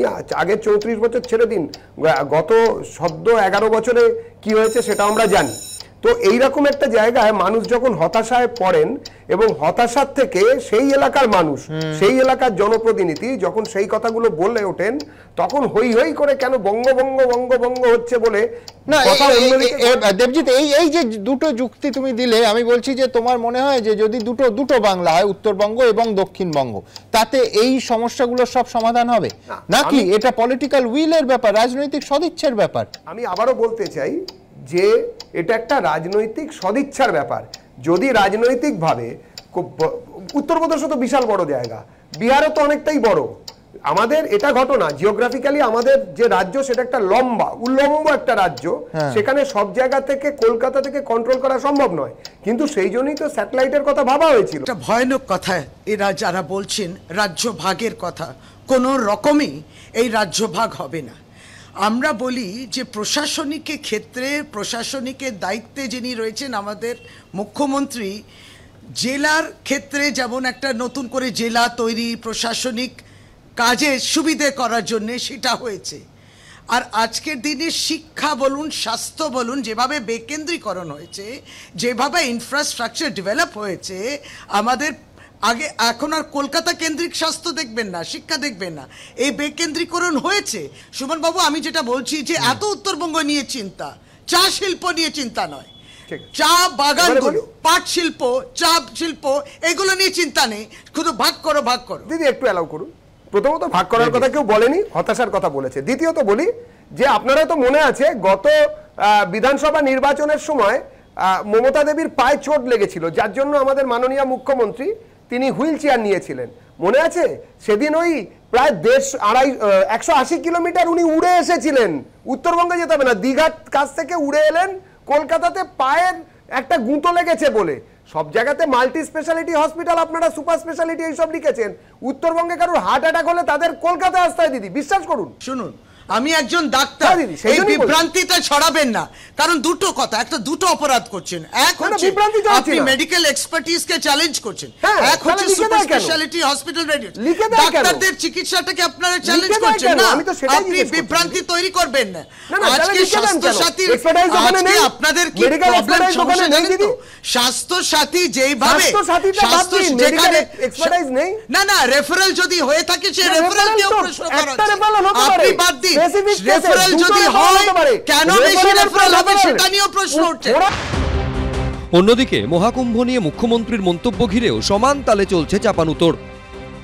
মহাকুম্ভ আমি নাইবা বললাম, ওটা এখন মৃত্যু কুম্ভ হয়ে গেছে। মহাকুম্ভকে, অমৃত কুম্ভকে মৃত্যু কুম্ভ বললে কেন মমতা ব্যানার্জি জবাব দাও। হিন্দু বিরোধী সরকার, হিন্দু বিরোধী সরকার। মুখ্যমন্ত্রীর মৃত্যুকুম্ভ মন্তব্য ঘিরে বৃহস্পতিবারও উত্তপ্ত থাকলো বিধানসভা।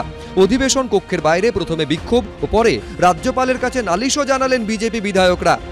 তার এতটুকু অনুতাপ নেই, যদি ভুল করেও বেরিয়ে গিয়ে থাকে সেটা প্রত্যাহার করার কি আছে? এটা তো বিজেপি বা কোনো রাজনৈতিক দল বা বিরোধী দলনেতা বা কোনো এমএলএ বা বিজেপির কোনো নেতার কাছে বা রাষ্ট্রবাদী সংগঠন, সনাতন সংগঠনের কাছে আত্মসমর্পণ নয়, সমগ্র হিন্দু কমিউনিটির উপরে আপনি আঘাত করলেন। প্রথমে পুণ্যস্নান করতে গিয়ে অন্তত 30 জনের মৃত্যু, তারপর হট এয়ার বেলুন ফেটে পুড়ে জখম, তারপর কুম্ভের পথে নিউ দিল্লি স্টেশনে পদপিষ্ট হয়ে ফের বহু মানুষের মৃত্যু। কুম্ভ মেলাকে ঘিরে একের পর এক ঘটনায় যখন একযোগে যোগী ও মোদী সরকারকে নিশানা করছে বিরোধীরা, তখনই মঙ্গলবার বিধানসভায় দাঁড়িয়ে কুম্ভে অব্যবস্থার অভিযোগ তুলে সুর চড়ান মুখ্যমন্ত্রী মমতা বন্দ্যোপাধ্যায়। আমি মহাকুম্ভকে সম্মান করি, আমি শ্রদ্ধা জানাই, কিন্তু প্ল্যানিং না করে এত হাইপ তুলে এত লোকের মৃত্যু বললেন 30 জন, কথাটা কি সঠিক? কত ডেড বডি ভাসিয়ে দিয়েছেন নদীতে? কত হাজার হাজার বড় লোক আর ভিআইপিদের জন্য লক্ষ টাকার ক্যাম্প, মৃতদেহের ওপর দিয়ে যারা এই হাইপ তুলছেন আর টাকা কামানোর জন্য ধর্মকে বিক্রি করছেন, তাদের আমি মন থেকে মেনে নিতে পারি না। কুম্ভ মেলা নিয়ে মমতা বন্দ্যোপাধ্যায় এই মন্তব্য করতেই তার তীব্র বিরোধিতা করেন উত্তরপ্রদেশের মুখ্যমন্ত্রী যোগী আদিত্যনাথ। यानी सनातन धर्म के इस महायोजन को फालतू उनको दिखाई देता है और इनके एक और सहयोगी उससे भी 2 कदम आगे आकर के कहती हैं कि महाकुंभ मृत्यु कुंभ में बदल गया है। ये क्या है? समाजवादी पार्टी, कांग्रेस, आरजेडी और टीएमसी के नेताओं के द्वारा सनातन धर्म के जुड़े हुए सबसे बड़े आयोजन के प्रति दिए गए। এবার মুখ্যমন্ত্রীর মন্তব্যের বিরুদ্ধে বিধানসভায় বিক্ষোভ দেখালো বিজেপি। শুভেন্দু অধিকারী নেতৃত্বে প্ল্যাকার্ড হাতে স্লোগান দেন বিজেপি বিধায়করা। প্ল্যাকার্ডে লেখা, মহাকুম্ভের অপমান মানবে না এই হিন্দুস্তান। মহাকুম্ভকে, অমৃত কুম্ভকে মৃত্যু কুম্ভ বললে কেন মমতা ব্যানার্জি জবাব দাও। হিন্দু বিরোধী সরকার, হিন্দু বিরোধী সরকার। এরপর রাজভবনে যান তারা। বিধানসভার কার্যবিবরণী থেকে যাতে মহাকুম্ভ নিয়ে মুখ্যমন্ত্রীর মন্তব্য বাদ দেওয়া হয়, রাজ্যপালের কাছে তার আর্জি জানায় বিজেপি। 100 কোটিরও উপরে গোটা পৃথিবীর সনাতন, তাদের আস্থায় আঘাত দিয়ে মৃত্যু শব্দ ব্যবহার করে মাননীয় মুখ্যমন্ত্রী বিধানসভার মতো গৌরবের পীঠস্থান, ঐতিহ্যের পীঠস্থান, মর্যাদার পীঠস্থানে মৃত্যু কুম্ভটা যে রেকর্ড করিয়ে দিয়ে গেলেন, কেউ চিরদিন থাকবে না, বিধানসভার রেকর্ডে এটা থাকবে। 40 ঘন্টা অতিবাহিত, আর কোনো তাপ নেই, উত্তাপ নেই, কোনো তার অনুশোচনা নেই। রাজ্যপাল মহোদয় প্রপারলি স্পিকারকে বলুন এক্সপাঞ্জ করতে, আমরা চাই না রেকর্ডে থাকুক। মাননীয় মুখ্যমন্ত্রী কুম্ভ, প্রয়াগ, মা গঙ্গা কাউকে কোনো অসম্মান করেননি। তাদের পবিত্রতা নিয়ে কোথাও কোনো রকম অসম্মান, অশ্রদ্ধার কোনো প্রশ্নই ওঠে না। মমতা বন্দ্যোপাধ্যায়ও কুম্ভকে প্রণাম জানান। বিজেপি সরকারের ব্যর্থতার ফলে, মনিটরিংয়ের ব্যর্থতার ফলে, ইনফ্রাস্ট্রাকচারের ব্যর্থতার ফলে, ক্রাইসিস ম্যানেজমেন্টের ব্যর্থতার ফলে এই যে পদপিষ্টের পর পদপিষ্ট, ম্যাসাকারের পর ম্যাসাকার, সঠিক তথ্য জানা যাচ্ছে না, সংখ্যা জানা যাচ্ছে না, ডেথ সার্টিফিকেট হচ্ছে না, পোস্টমর্টেম হচ্ছে না, এই অব্যবস্থাটাকে মমতা বন্দ্যোপাধ্যায় আক্রমণ করেছেন। এই অব্যবস্থাটাকে মমতা বন্দ্যোপাধ্যায় বলেছেন মৃত্যুকুম্ভ। যদিও বিজেপি বিধায়কদের সঙ্গে সাক্ষাতের আগেই কুম্ভ মেলা নিয়ে মুখ খোলেন রাজ্যপাল। মমতা বন্দ্যোপাধ্যায় যখন মৃত্যুকুম্ভ বলেছেন, তখন রাজ্যপাল একেবারে উল্টো শব্দ ব্যবহার করে কুম্ভ মেলাকে মৃত্যুঞ্জয় মেলা হিসেবে তুলে ধরলেন। I do not want to enter into a controversy. In a democratic setup, the Chief Minister is entitled to have his own, her own analysis of any situation based on the political doctrines which they uphold. I welcome that.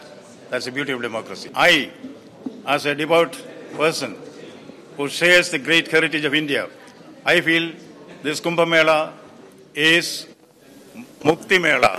This Kumbh Mela is Mrityunjay Mela. কুম্ভ মেলার আয়োজন নিয়ে যোগী আদিত্যনাথের সরকারের যে সমালোচনা মমতা বন্দ্যোপাধ্যায় করেছেন তাকে কার্যত সমর্থন জানিয়েছেন জ্যোতির্পীঠের শঙ্করাচার্য স্বামী অভিমুক্তেশ্বরানন্দ। আবার মমতা বন্দ্যোপাধ্যায়ের সমালোচনায় সরব হয়েছে সন্ন্যাসীদের আরেকটা অংশ। आइए आइए आइए, अब दोबारा नहीं मिलेगा मौका। और उसके बाद कोई देखने वाला नहीं कि लोग मर गए तो उस मृत्यु को छिपाने का भी काम आपके द्वारा किया गया, जो घोर अपराध था। तो ऐसी परिस्थिति में कोई अगर इसको कोई संज्ञा देता है तो हम गलत नहीं कह पाएंगे। मुझे लगता है कि पश्चिमी बंगाल के आगामी विधानसभा चुनाव आपके राजनीतिक कैरियर के लिए मृत्यु कुंभ ही साबित हो, ये मैं तीर्थराज प्रयाग और भगवान ভোলেনাথ से यही কামনা করতাম। কোথাও কি মনে হচ্ছে যে রাজ্যের পলিটিক্যাল ন্যারেটিভটা ক্রমশ আমাদের চোখের সামনে পাল্টে যাচ্ছে? মানে তৃণমূলের ইউএসপি ছিল লক্ষ্মীর ভাণ্ডার, স্বাস্থ্যসাথী, কন্যাশ্রী, মূল স্লোগান ছিল উন্নয়ন। আজকে বিশ্বনাথ দা ওয়াজ রাইট যে মমতা বন্দ্যোপাধ্যায়কে বিধানসভায় বলতে হলো আমি ব্রাহ্মণ পরিবারের মেয়ে, বাবার কাছ থেকে চণ্ডীপাঠ শিখেছি। আশঙ্কা হচ্ছে যে তৃণমূল কংগ্রেস বিজেপির ট্র্যাপে পড়ে যাচ্ছে না তো? মানে হিন্দুত্বের রাজনীতিকে কিন্তু নরম হিন্দুত্ব দিয়ে কমব্যাট করা যায় না, কেউ পারেনি। এটা উল্টো হওয়া উচিত, বিরোধী শাসক। অর্থাৎ এই ন্যারেটিভটাকে সামনে নিয়ে এসেছে কে? সামনে নিয়ে এসেছে বিজেপি, এবং আপ্রাণ চেষ্টা করছে যে পুরো জিনিসটাকে সাম্প্রদায়িক মেরুকরণের রাজনীতিতে নিয়ে এসে মূল ভোক্তা বা মূল যে রাজনৈতিক এখানকার যে মেরুকরণের জায়গাটা ওটাকে নিয়ে আসা ধর্মের। সেটা তো মারাত্মক। অর্থাৎ কোন দিকে রাজনীতি এগোবে সেটা নির্ধারণ করে দিচ্ছে বিরোধী বিজেপি। কোন জায়গা থেকে করছে? তৃণমূল সেই চাপে পা দিচ্ছে। ছোট্ট যে দুদিন ধরে আজকে আমরা যে সমস্ত ঘটনা দেখছি বিধানসভায়, যেভাবে দেখছি ঘটনা একটার পর একটা, উনি যে মোশনের মধ্যে যে কথাটা বলে উনি বহিষ্কৃত হয়েছেন, সরস্বতী পুজো নিয়ে কথাকে বলছি, সম্পূর্ণ মিথ্যে কথা বলেছেন। 2 কোটি থেকে 3 কোটি সরস্বতী পুজো হয় গড়ে পশ্চিমবাংলায়, এই 2025 সালেও হয়েছে। তার মধ্যে কয়েকটা জায়গায় যেখানে যেখানে এই ধরনের ঘটনা ঘটেছে, তার মধ্যে একটা ঘটনা এটা সংবাদ মাধ্যমে এসেছে, আপনারাও দেখিয়েছেন, সেটা হচ্ছে বর্ধমানে সরস্বতী মূর্তি ভাঙতে গিয়ে গ্রেপ্তার হয়েছে বিজেপির পঞ্চায়েত সদস্য প্রসেনজিৎ ঘোষ। আমি সব বুঝলাম, কিন্তু তার জন্য শুভেন্দু অধিকারী সহ 4 জনকে 30 দিনের জন্য সাসপেনশনের সিদ্ধান্ত। গণতান্ত্রিক সাসপেনশন, দেখুন এই ঘটনাটার পশ্চিমবঙ্গের রাজনীতিতে এই ঘটনাটার অভিঘাত কতটা হতে পারে, সেটা যদি উনি সত্যি সত্যি সচেতন হতেন শুভেন্দু অধিকারী, তাহলে শুভেন্দু অধিকারী এইভাবে কথা বলতেন না। কিন্তু উনি বলার সুযোগ পেয়ে গেলেন যে দেখুন বিরোধী শূন্য করার জন্য বিরোধী দলনেতাকে 30 জনের জন্য সাসপেন্ড করে। মাননীয় স্পিকারের সিদ্ধান্ত কিছু বলার নেই, কিন্তু আমি বলছি আমি এই কথাটা বলছি, শুভেন্দু বাবু এই কথা বলার তো সুযোগ পেলেন। যে ইস্যুটা তুললেন সেটা তো সম্পূর্ণ মিথ্যের ভিত্তিতে তৈরি করা একটা ন্যারেটিভ, যে ন্যারেটিভকে ওরা খাওয়াচ্ছেন। বিরোধী দলনেতা বলেছেন, গতকাল বলেছেন, অন ক্যামেরা বলেছেন, এই সরকার মুসলিম লীগ 2 এর সরকার, এই সরকার মোল্লাদের সরকার, এই সরকার আনসারুল্লাহ বাংলার সরকার, এই সরকারের মুখ্যমন্ত্রী মুসলিম তোষণকারী, এই সরকার হিন্দু বিরোধী সরকার।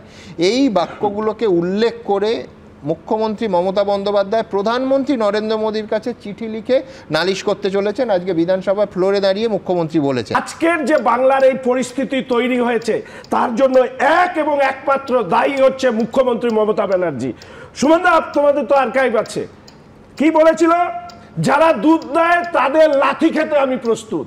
তোমাদের আর্কাইভ থেকে বের করো, রেড রোডে নামাজ পড়তে গিয়ে যারা মুসলিম সম্প্রদায়ের মানুষকে তৃণমূল কংগ্রেসকে ভোট দেবার আহ্বান করেছে, তারা কারা?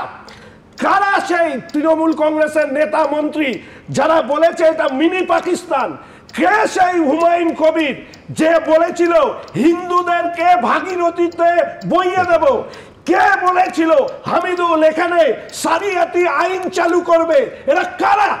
আজকের দিনে দাঁড়িয়ে এটা কি তুমি মানবে যে অর্ণব যেটা বলেছে একেবারে সঠিক? এই যতগুলো কুবাক্য, যতগুলো একেবারে সাম্প্রদায়িক ধর্মীয় কট্টর শব্দ আসে, তত বিজেপি শক্তিশালী হয়। তার কারণ মেরুকরণ একদিকে হলে উল্টো দিকের মেরুকরণ হয়, সেটা সমস্ত সম্প্রদায়ের ক্ষেত্রে সমানভাবে সঠিক। ইতিহাস সাক্ষী। যে রাস্তায় মমতা ব্যানার্জি এই রাজ্যটাকে ধ্বংসের পথে নিয়ে গিয়েছে, তাকে শিক্ষা দেওয়ার প্রয়োজন আছে।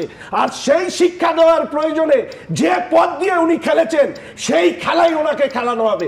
আজকের দিনে দাঁড়িয়ে উনি কি বলছেন, মানে খেলাটা তোমরাই খেলাচ্ছেন, যে খেলায় উনি নেমেছেন সেই খেলায় ওনাকে খেলানো হবে। উনি কে বলেছেন শুভেন্দু অধিকারী যা বলছে সামলাতে পারবে তো?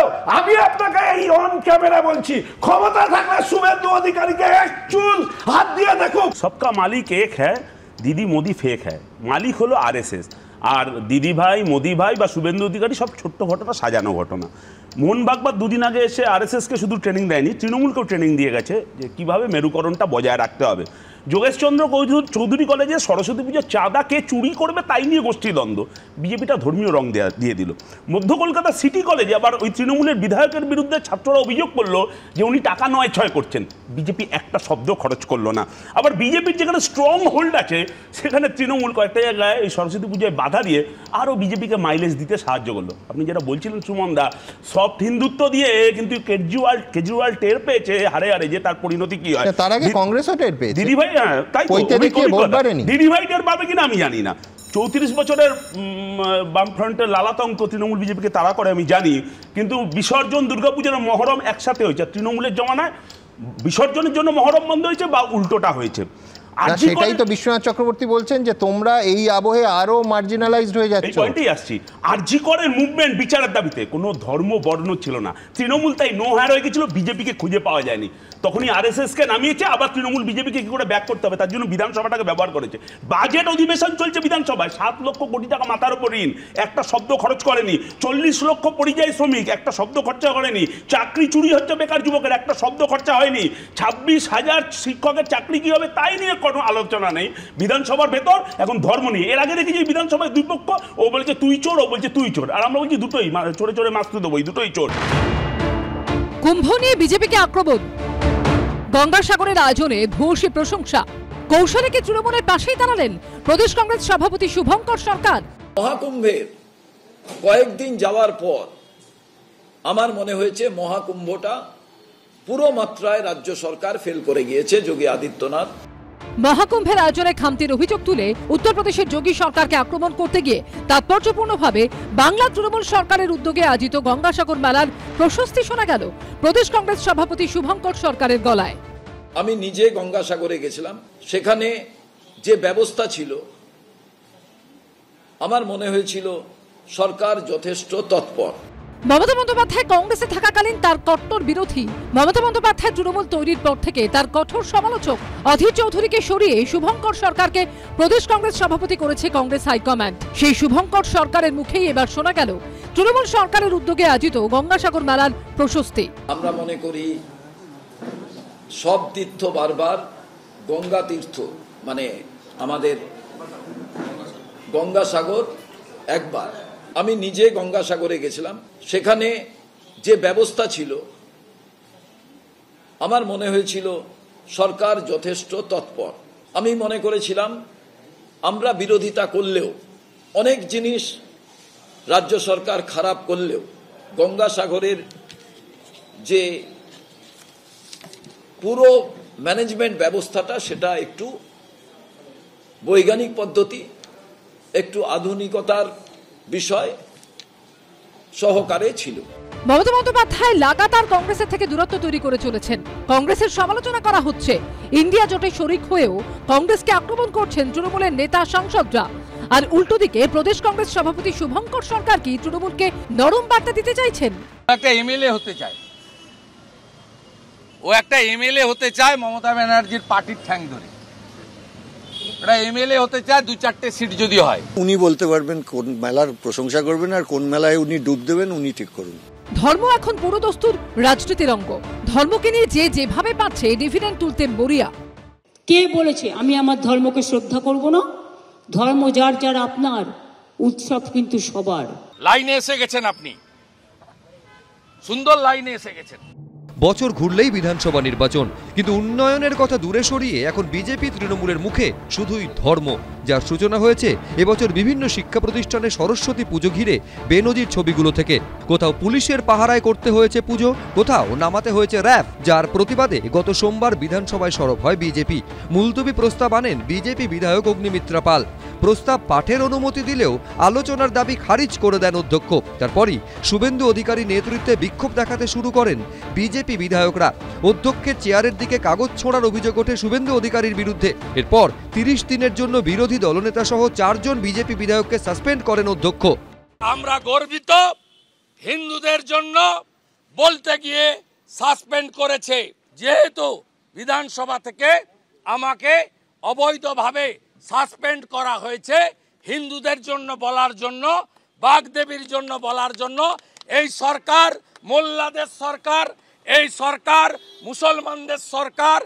শুভেন্দু অধিকারীর এই মন্তব্যের জন্য তার বিরুদ্ধে আবার বিধানসভায় স্বাধিকার ভঙ্গের নোটিশ আনে সরকার পক্ষ। সেই সঙ্গে সরস্বতী পুজো নিয়ে বিরোধী দলনেতাকে পাল্টা জবাবও দিয়েছেন মুখ্যমন্ত্রী। নাকি সরস্বতী পুজো করতে দেওয়া হয় না বাংলায়? সব বাড়িতে বাড়িতে পুজো হয়েছে, সব স্কুলে পুজো হয়েছে, সব কলেজে পুজো হয়েছে, সব ক্লাবে পুজো হয়েছে, সব পাড়ায় পুজো হয়েছে। 3-4 কোটি পুজো হয়েছে সরস্বতী পুজো। তারাপীঠের মন্দির ভোগগড় থেকে শুরু করে, তারাপীঠ ডেভেলপমেন্ট কমিটি থেকে শুরু করে, মায়ের মন্দিরের সম্পূর্ণটা, রাস্তাটা, গেটটা কে করেছিলেন? আপনারা। এটা আমরা করেছিলাম। বিরোধী দলনেতা যখন তৃণমূল সরকারকে হিন্দু বিরোধী বলে কটাক্ষ করছেন, তখন পাল্টা জবাব দিতে ছাড়েননি মুখ্যমন্ত্রীও। এই বাংলাতে যিনি তোষণের নামে হিন্দু সমাজকে, হিন্দু ধর্মকে কার্যত এখানে ধ্বংসের মধ্যে নিয়ে যাচ্ছেন, আমরা অস্তিত্ব রক্ষার সংকটে ভুগছি। বাবা, কবে থেকে উনি হিন্দু ধর্মের নেতা হয়ে গেলে? হিন্দু ধর্মটা কি এত ছোট? যিনি হিন্দু ধর্মের কথা বলছেন, আমিও কিন্তু ব্রাহ্মণ পরিবারের মেয়ে। আপনাকে আজকে বলছি, আপনি কথায় কথায় পিতৃদেবতাকে আক্রমণ করে বলেন। আমি বলতে চাই না কথাটা। পরিস্থিতি এমন জায়গায় পৌঁছেছে যে বৃহস্পতিবার নিউ টাউনে একটি বেসরকারি হাসপাতালের শিলান্যাস করতে গিয়েও সর্বধর্ম সমন্বয়ের প্রসঙ্গ তোলেন মুখ্যমন্ত্রী। সব মানুষকে মিলেমিশে একটা দেশ তৈরি হয়।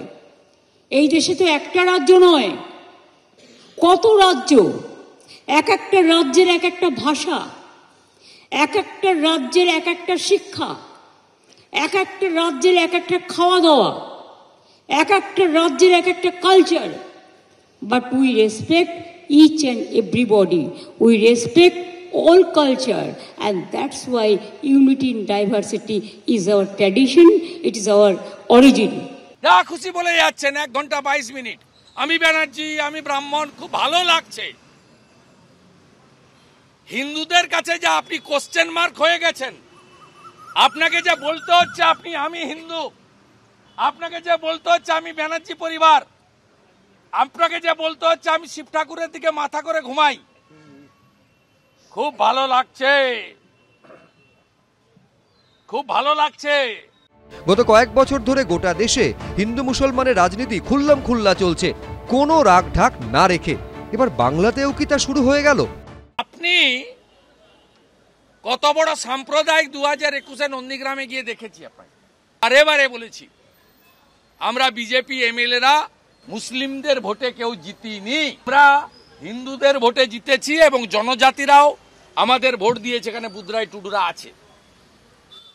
স্বাভাবিকভাবে আমরা দায়বদ্ধ। শুভেন্দু বাবু হচ্ছেন তৎকাল হিন্দু, বিজেপি করতে গিয়ে দেখাতে হবে তৎকাল হিন্দু। নইলে পুরনো বিজেপি আর আরএসএস বসতে দেবে না, পিঁড়ি পেতে দেবে না গো। সেই কারণে তৎকাল হিন্দু সাজার জন্য উগ্র কথাবার্তা বলতে হচ্ছে। বাংলায় তৃণমূল ও বিজেপির মধ্যে ধর্ম নিয়ে রাজনীতি যখন তুঙ্গে, তখন এই পরিস্থিতির জন্য মূলত তৃণমূলকেই দায়ী করেছে সিপিএম। এই রাজ্যে আরএসএসকে টেনে এনেছে কে?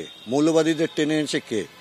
শূন্য বিজেপিকে ৭৭-এ পৌঁছে দিয়েছে কে? সে ক্ষমতা দখলের সিঁড়ি হিসেবে ধর্মকে বিজেপি ব্যবহার করে, আরএসএস ব্যবহার করে, আর আরএসএস এর সৃষ্টি মমতা বন্দ্যোপাধ্যায় ব্যবহার করেন। ধর্ম করলে তো কোনো আপত্তি নেই, যে যার ধর্ম পালন করবে, এই তো আমার ভারতবর্ষ। তো সেখানে ধর্মকে উনি ক্ষমতা দখলের জন্য কেন ব্যবহার করেন? এটা প্রথম কথা, সেটা হচ্ছে জীবন্ত লাশ সিপিএম এর কথা এখন শুনে লাভ নেই। মকফাইটের প্রশ্নে আমি শুধু এইটুকু বলবো যে আজকের দিনে দাঁড়িয়ে ভারতীয় জনতা পার্টির এই সময়কালে শয়ে শয়ে কর্মীদেরকে যারা তৃণমূল কংগ্রেসের দ্বারা খুন হয়েছে তাদের পরিবারের কাছে গিয়ে জিজ্ঞেস করুন যে সেটিং আছে কিনা। ফলে প্রশ্নটা এটা নয়, প্রশ্নটা হচ্ছে আজকের দিনে দাঁড়িয়ে আমরা জানি নালিশ কাকে করে, জীবন্ত লাশকে করে কিন্তু আমি বলছি শঙ্কর, মানে তোমার আত্মবিশ্বাস বাড়ছে কিনা যে মমতা বন্দ্যোপাধ্যায় নরেন্দ্র মোদীর ওপর ভরসা রাখছেন যে শুভেন্দু অধিকারীর বিরুদ্ধে নালিশ করতে প্রধানমন্ত্রীর কাছেই চিঠি দিচ্ছে? নালিশ আজকে আমরা দুটো পিসি দেখলাম, একটা হচ্ছে নালিশ পিসি আর একটা হচ্ছে সাফাই পিসি। তো নালিশ পিসি কাকে নালিশ করতে যাচ্ছেন? তিনি নালিশ করতে যাচ্ছেন যাকে নির্বাচনের সময় বলেছিলেন হরিদাস পাল কোমরে দড়ি দিয়ে ঘোরাবো। আজকে ওনার হঠাৎ করে এই যে বোধোদয়, এই বোধোদয় কি ভয় থেকে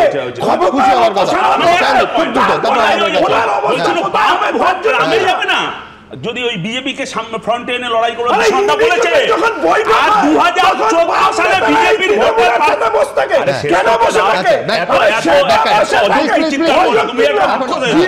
আমি বলছি 2014 সালে বিজেপির ভোটের পার্সেন্টেজ ছিল 17, আর 2016 সালে সেটা 10% নেমে গেল। তৃণমূল হেরে যাচ্ছিল কংগ্রেস আর বামজোটের কাছে।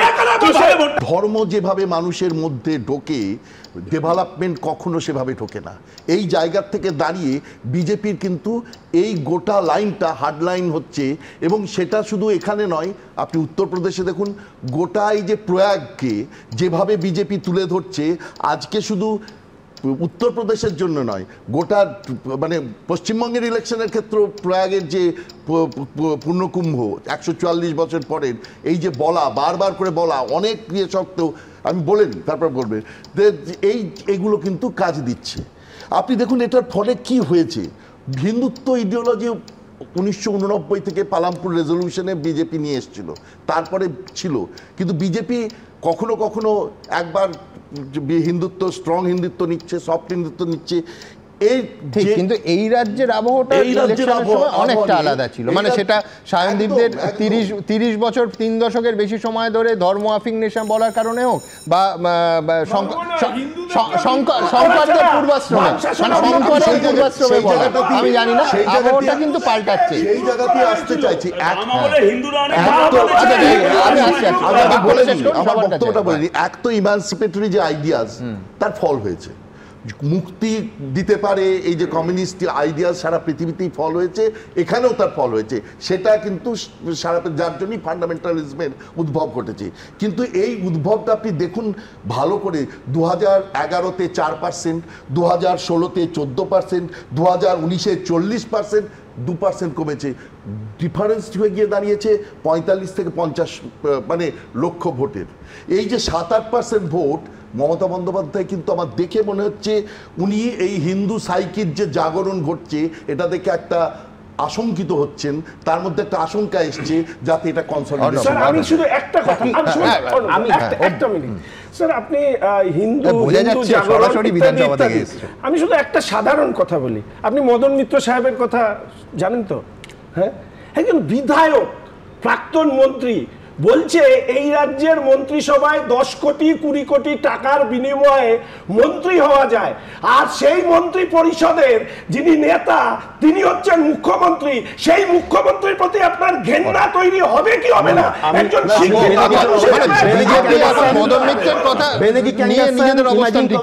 এই সমস্ত প্রেক্ষিত থেকে এসে আমি সায়নদীপকে শুধু একটু মনে করিয়ে দেবো যে সায়নদীপ একই সঙ্গে দুজন প্রধান শত্রু কোনো কমিউনিস্ট পার্টির হতে পারে না। আমি ইতিহাস বলে এটা একেবারে জার্মানি 1933 থেকে আরম্ভ করে পি সুন্দরাইয়ার যে দলিল কেন আমি পলিটব্যুরো থেকে পদত্যাগ করব 1975 কোথাও হতে পারে না। তার কারণ সেদিন এটা হয়েছিল সেদিন আরএসএস কে সঙ্গে নিয়ে কমিউনিস্ট পার্টি ইংল্যান্ডের বিরুদ্ধে গিয়েছিল। আমার মনে হয় আরো পর্যালোচনার প্রয়োজন ছিল ছেড়ে আসার আগে। 2012 সালের 18 সেপ্টেম্বর টাউন হলে ম্যারাথন বৈঠকের পর ডিজেলে দাম বৃদ্ধি, রান্নার গ্যাসে ভর্তুকি ছাঁটাই ও খুচরো ব্যবসায় বিদেশি বিনিয়োগে ছাড়পত্রের সিদ্ধান্তের প্রতিবাদে কেন্দ্রের ইউপিএ 2 সরকারের থেকে সমর্থন প্রত্যাহারের সিদ্ধান্ত নেন মমতা বন্দ্যোপাধ্যায়। এর 4 দিনের মাথায় 2012 সালের 22 সেপ্টেম্বর ইস্তফার পাল্টা ইস্তফা। রাজ্য মন্ত্রিসভা থেকে পদত্যাগ করেন কংগ্রেসের মন্ত্রীরা। জোট সরকার থেকে সমর্থন প্রত্যাহার করে নেয় কংগ্রেস। এবার মন্ত্রিসভা থেকে সরে আসা নিয়ে কি কার্যত আক্ষেপ শোনা গেল বর্তমান প্রদেশ কংগ্রেস সভাপতির গলায়? আমি কোনোভাবে মনে করি আরো বিচার বিশ্লেষণের প্রয়োজন ছিল। তার কারণ আমাদেরও তো মানুষ ভরসা করে ভোট দিয়েছিলেন 2011। আমার মনে হয় আরো পর্যালোচনার প্রয়োজন ছিল ছেড়ে আসার আগে। আমাদের কথার উপরে তো মানুষ ভরসা করে ভোট দিয়েছিল, তো মানুষের রায় নেওয়া দরকার ছিল। সেদিন সোনিয়া গান্ধী, প্রিয়রঞ্জন দাস মুন্সি, সেদিন নির্বাচন কমিশন, তাদের উপরে চাপ তৈরি করা বারে বারে পশ্চিমবঙ্গ থেকে, পশ্চিমবঙ্গের কংগ্রেসের নেতৃবর্গ, যে সেন্ট্রাল ফোর্স দিতে হবে।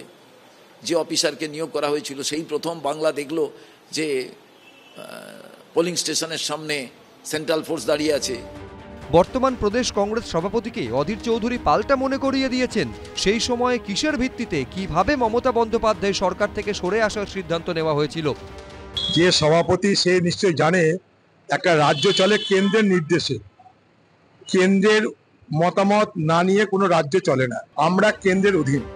সম্প্রতি দিল্লির বিধানসভা নির্বাচনে কংগ্রেসের থেকে মুখ ফিরিয়ে রেখে অরবিন্দ কেজরিওয়ালের দলকে সমর্থনের ঘোষণা করেন মমতা বন্দ্যোপাধ্যায়। সংসদেও কংগ্রেস থেকে দূরত্ব তৈরি করে রেখেছে তৃণমূল। তারপরেও কি তৃণমূল প্রশ্নে নরম অবস্থানে নিচ্ছেন বর্তমান প্রদেশ কংগ্রেস সভাপতি শুভঙ্কর সরকার? কংগ্রেস পার্টিটা তুলে দিয়েছে তৃণমূল কংগ্রেস। যেটুকু অবশিষ্ট ছিল দিল্লির নেতারা ওখান থেকে অধীর চৌধুরীকে সরিয়ে বাদবাকিটা শেষ করে দিয়েছে, কফির শেষ পেরেকটা পুঁতে দিয়েছে। এবার ওনাকে পাঠিয়েছে তৃণমূলের তাবেদারি করবার জন্য। কংগ্রেসের রাজনৈতিক দীনতা এমন জায়গায় পৌঁছেছে যে দল কংগ্রেসের গর্ভ থেকে জন্ম নিয়েছে তার সামনেই ভিক্ষাপাত্র হাতে নিয়ে দাঁড়িয়ে আছে। শুভঙ্কর সরকারের অবস্থানে প্রত্যাশিতভাবেই খুশি তৃণমূল। যদি বিচার বিবেচনাই করতে হয়, বিশ্লেষণ করতে হয়, তাহলে 2001 কেন? তাহলে তো 1997 থেকেও বিচার বিবেচনা করা উচিত। আমি তার বক্তব্যকে কোথাও কন্ট্রাডিক্ট করছি না, মানে কোনোভাবে বিরোধিতাও করছি না, তার উপর কোনো মন্তব্যও করছি না। কিন্তু কংগ্রেস যেভাবে মমতা বন্দ্যোপাধ্যায়ের 9 দশকের সিপিএম বিরোধী আন্দোলনকে কণ্ঠরোধ করার চেষ্টা করেছে, যে কারণে তৃণমূল কংগ্রেসের জন্ম, সেই সময় মমতা বন্দ্যোপাধ্যায়ের সঙ্গে যে অবিচার দিল্লির কংগ্রেস নেতৃত্ব করেছেন, তো সেটাও পুনর্বিচার তাহলে তখন থেকেই হওয়া উচিত। মঙ্গলবার দক্ষিণ 24 পরগনার মথুরাপুরে প্রাথমিক স্বাস্থ্যকেন্দ্র উন্নয়ন সংক্রান্ত মামলায় হাইকোর্টে তীব্র ভর্ৎসনার মুখে পড়ে রাজ্য সরকার। মানুষ মরতে দাও, তাতে আপনাদের কি? আপনারা ভোট নিয়ে চিন্তিত, ভোটারদের নিয়ে নয়। আপনারা পার্ক স্ট্রিটের আলোকসজ্জা নিয়ে গর্ব করেন, কলকাতার বাইরে গিয়ে দেখুন কি অবস্থা, মানুষ মারা যাচ্ছে। রাজ্যের স্বাস্থ্য ব্যবস্থা নিয়ে এভাবেই কড়া সমালোচনা করেন প্রধান বিচারপতি টি.এস. শিবজ্ঞানম। এই আবহেই বৃহস্পতিবার নিউটাউনে বেসরকারি হাসপাতাল উদ্বোধন করতে গিয়ে রাজ্যের স্বাস্থ্য ব্যবস্থার ঢালাও প্রশংসা করলেন মমতা বন্দ্যোপাধ্যায়, যিনি মুখ্যমন্ত্রী, পুলিশ মন্ত্রীর পাশাপাশি রাজ্যের স্বাস্থ্যমন্ত্রীও, জানিয়ে কটাক্ষ ছুড়ে দিয়েছে বিজেপি। আমরা আমাদের সরকারের পক্ষ থেকে স্বাস্থ্যে একটা আমরা বিপ্লব এনেছি। আমরা বিনা পয়সায় সরকারি হাসপাতালে চিকিৎসা দিই, রোগ নির্ণয় করি, ওষুধপত্রের ব্যবস্থা করি। এতে আমাদের বছরে 2000 কোটি টাকা খরচ হয়। আমাদের স্বাস্থ্যসাথী স্কিম প্রায় 9 কোটি মানুষের সাথে যুক্ত। রাজ্যের মুখ্যমন্ত্রীর গায়ে সমস্ত লাগে না, তার কারণ উনি বর্ম পরে থাকেন, এগুলোকে গায়ে মাখেন না। রাজ্যের যে করুণ স্বাস্থ্যের অবস্থা, তারপরও মুখ্যমন্ত্রী একটি নতুন হাসপাতাল উদ্বোধন করতে গিয়ে বড় বড় কথা বলছে। মথুরাপুরের পুরন্দরপুর প্রাথমিক স্বাস্থ্যকেন্দ্র উন্নয়ন সংক্রান্ত মামলায় মঙ্গলবার প্রধান বিচারপতি বলেন 1976 সালে যে হাসপাতালে 10টি শয্যা ছিল, এখন 2025 সালে এসেও স্বাস্থ্য সচিব বলছেন এই সংখ্যাই ঠিক আছে। একমাত্র কোনো নির্বোধী এই যুক্তিতে বিশ্বাস করবে। রাজ্য সরকারের আইনজীবীকে উদ্দেশ্য করে কড়া ভাষায় প্রধান বিচারপতি বলেন, আপনারা ভোট নিয়ে চিন্তিত, ভোটারদের নিয়ে নয়। আপনারা পার্ক স্ট্রিটের আলোকসজ্জা নিয়ে গর্ব করেন, কলকাতার বাইরে গিয়ে দেখুন কি অবস্থা, মানুষ মারা যাচ্ছে। চন্দননগরে কোনো মাল্টি স্পেশালিটি হাসপাতাল নেই।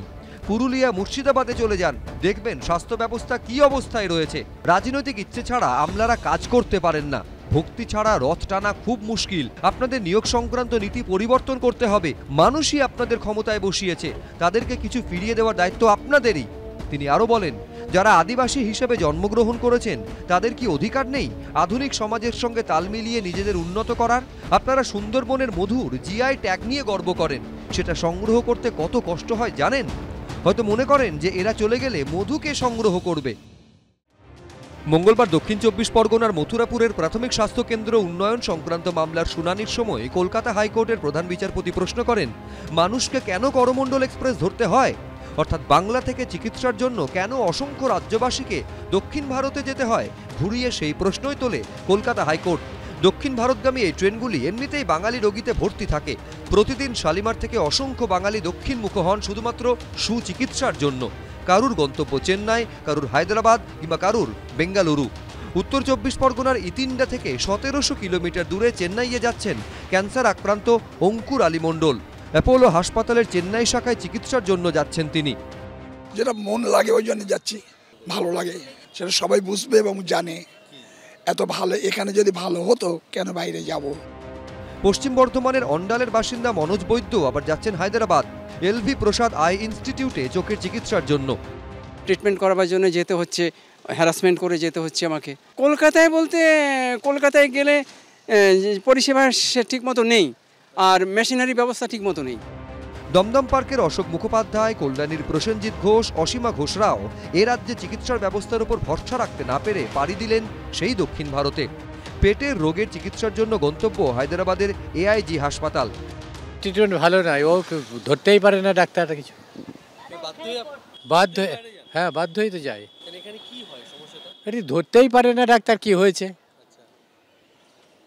সেটা বুঝতেই পারে না।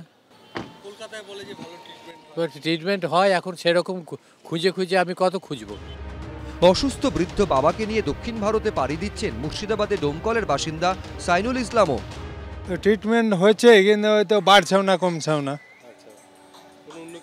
উন্নতি হচ্ছে না।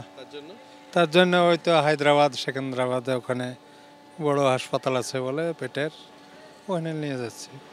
চিকিৎসা ভালো তাই তো এখানে যদি রোগী সেরে যেত তাহলে তো ওখানে যেতাম না। সুচিকিৎসা সবাই চায়, ধনী গরিব মধ্যবিত্ত সকলেই। আর ঘর ছেড়ে কেই বা যেতে চায় দূরে, কিন্তু ঘরের দুয়ারে ভালো চিকিৎসা না পেলে তো বাধ্য হয়ে যেতেই হয় দক্ষিণে। ধনীরা নয় আমেরিকা, সিঙ্গাপুরে যেতে পারে, কিন্তু সাধারণ মানুষ তাদের গন্তব্য তাই দক্ষিণ ভারত। কিন্তু বঙ্গের স্বাস্থ্য ব্যবস্থায় কোথায় খামতি? কেন হাজার হাজার বাঙালিকে বাইরে যেতে হবে? দণ্ডমুণ্ডের কর্তারা কি কেউ কখনো ভেবে দেখেছেন কিংবা ভাববেন কখনো? এবিপি আনন্দ।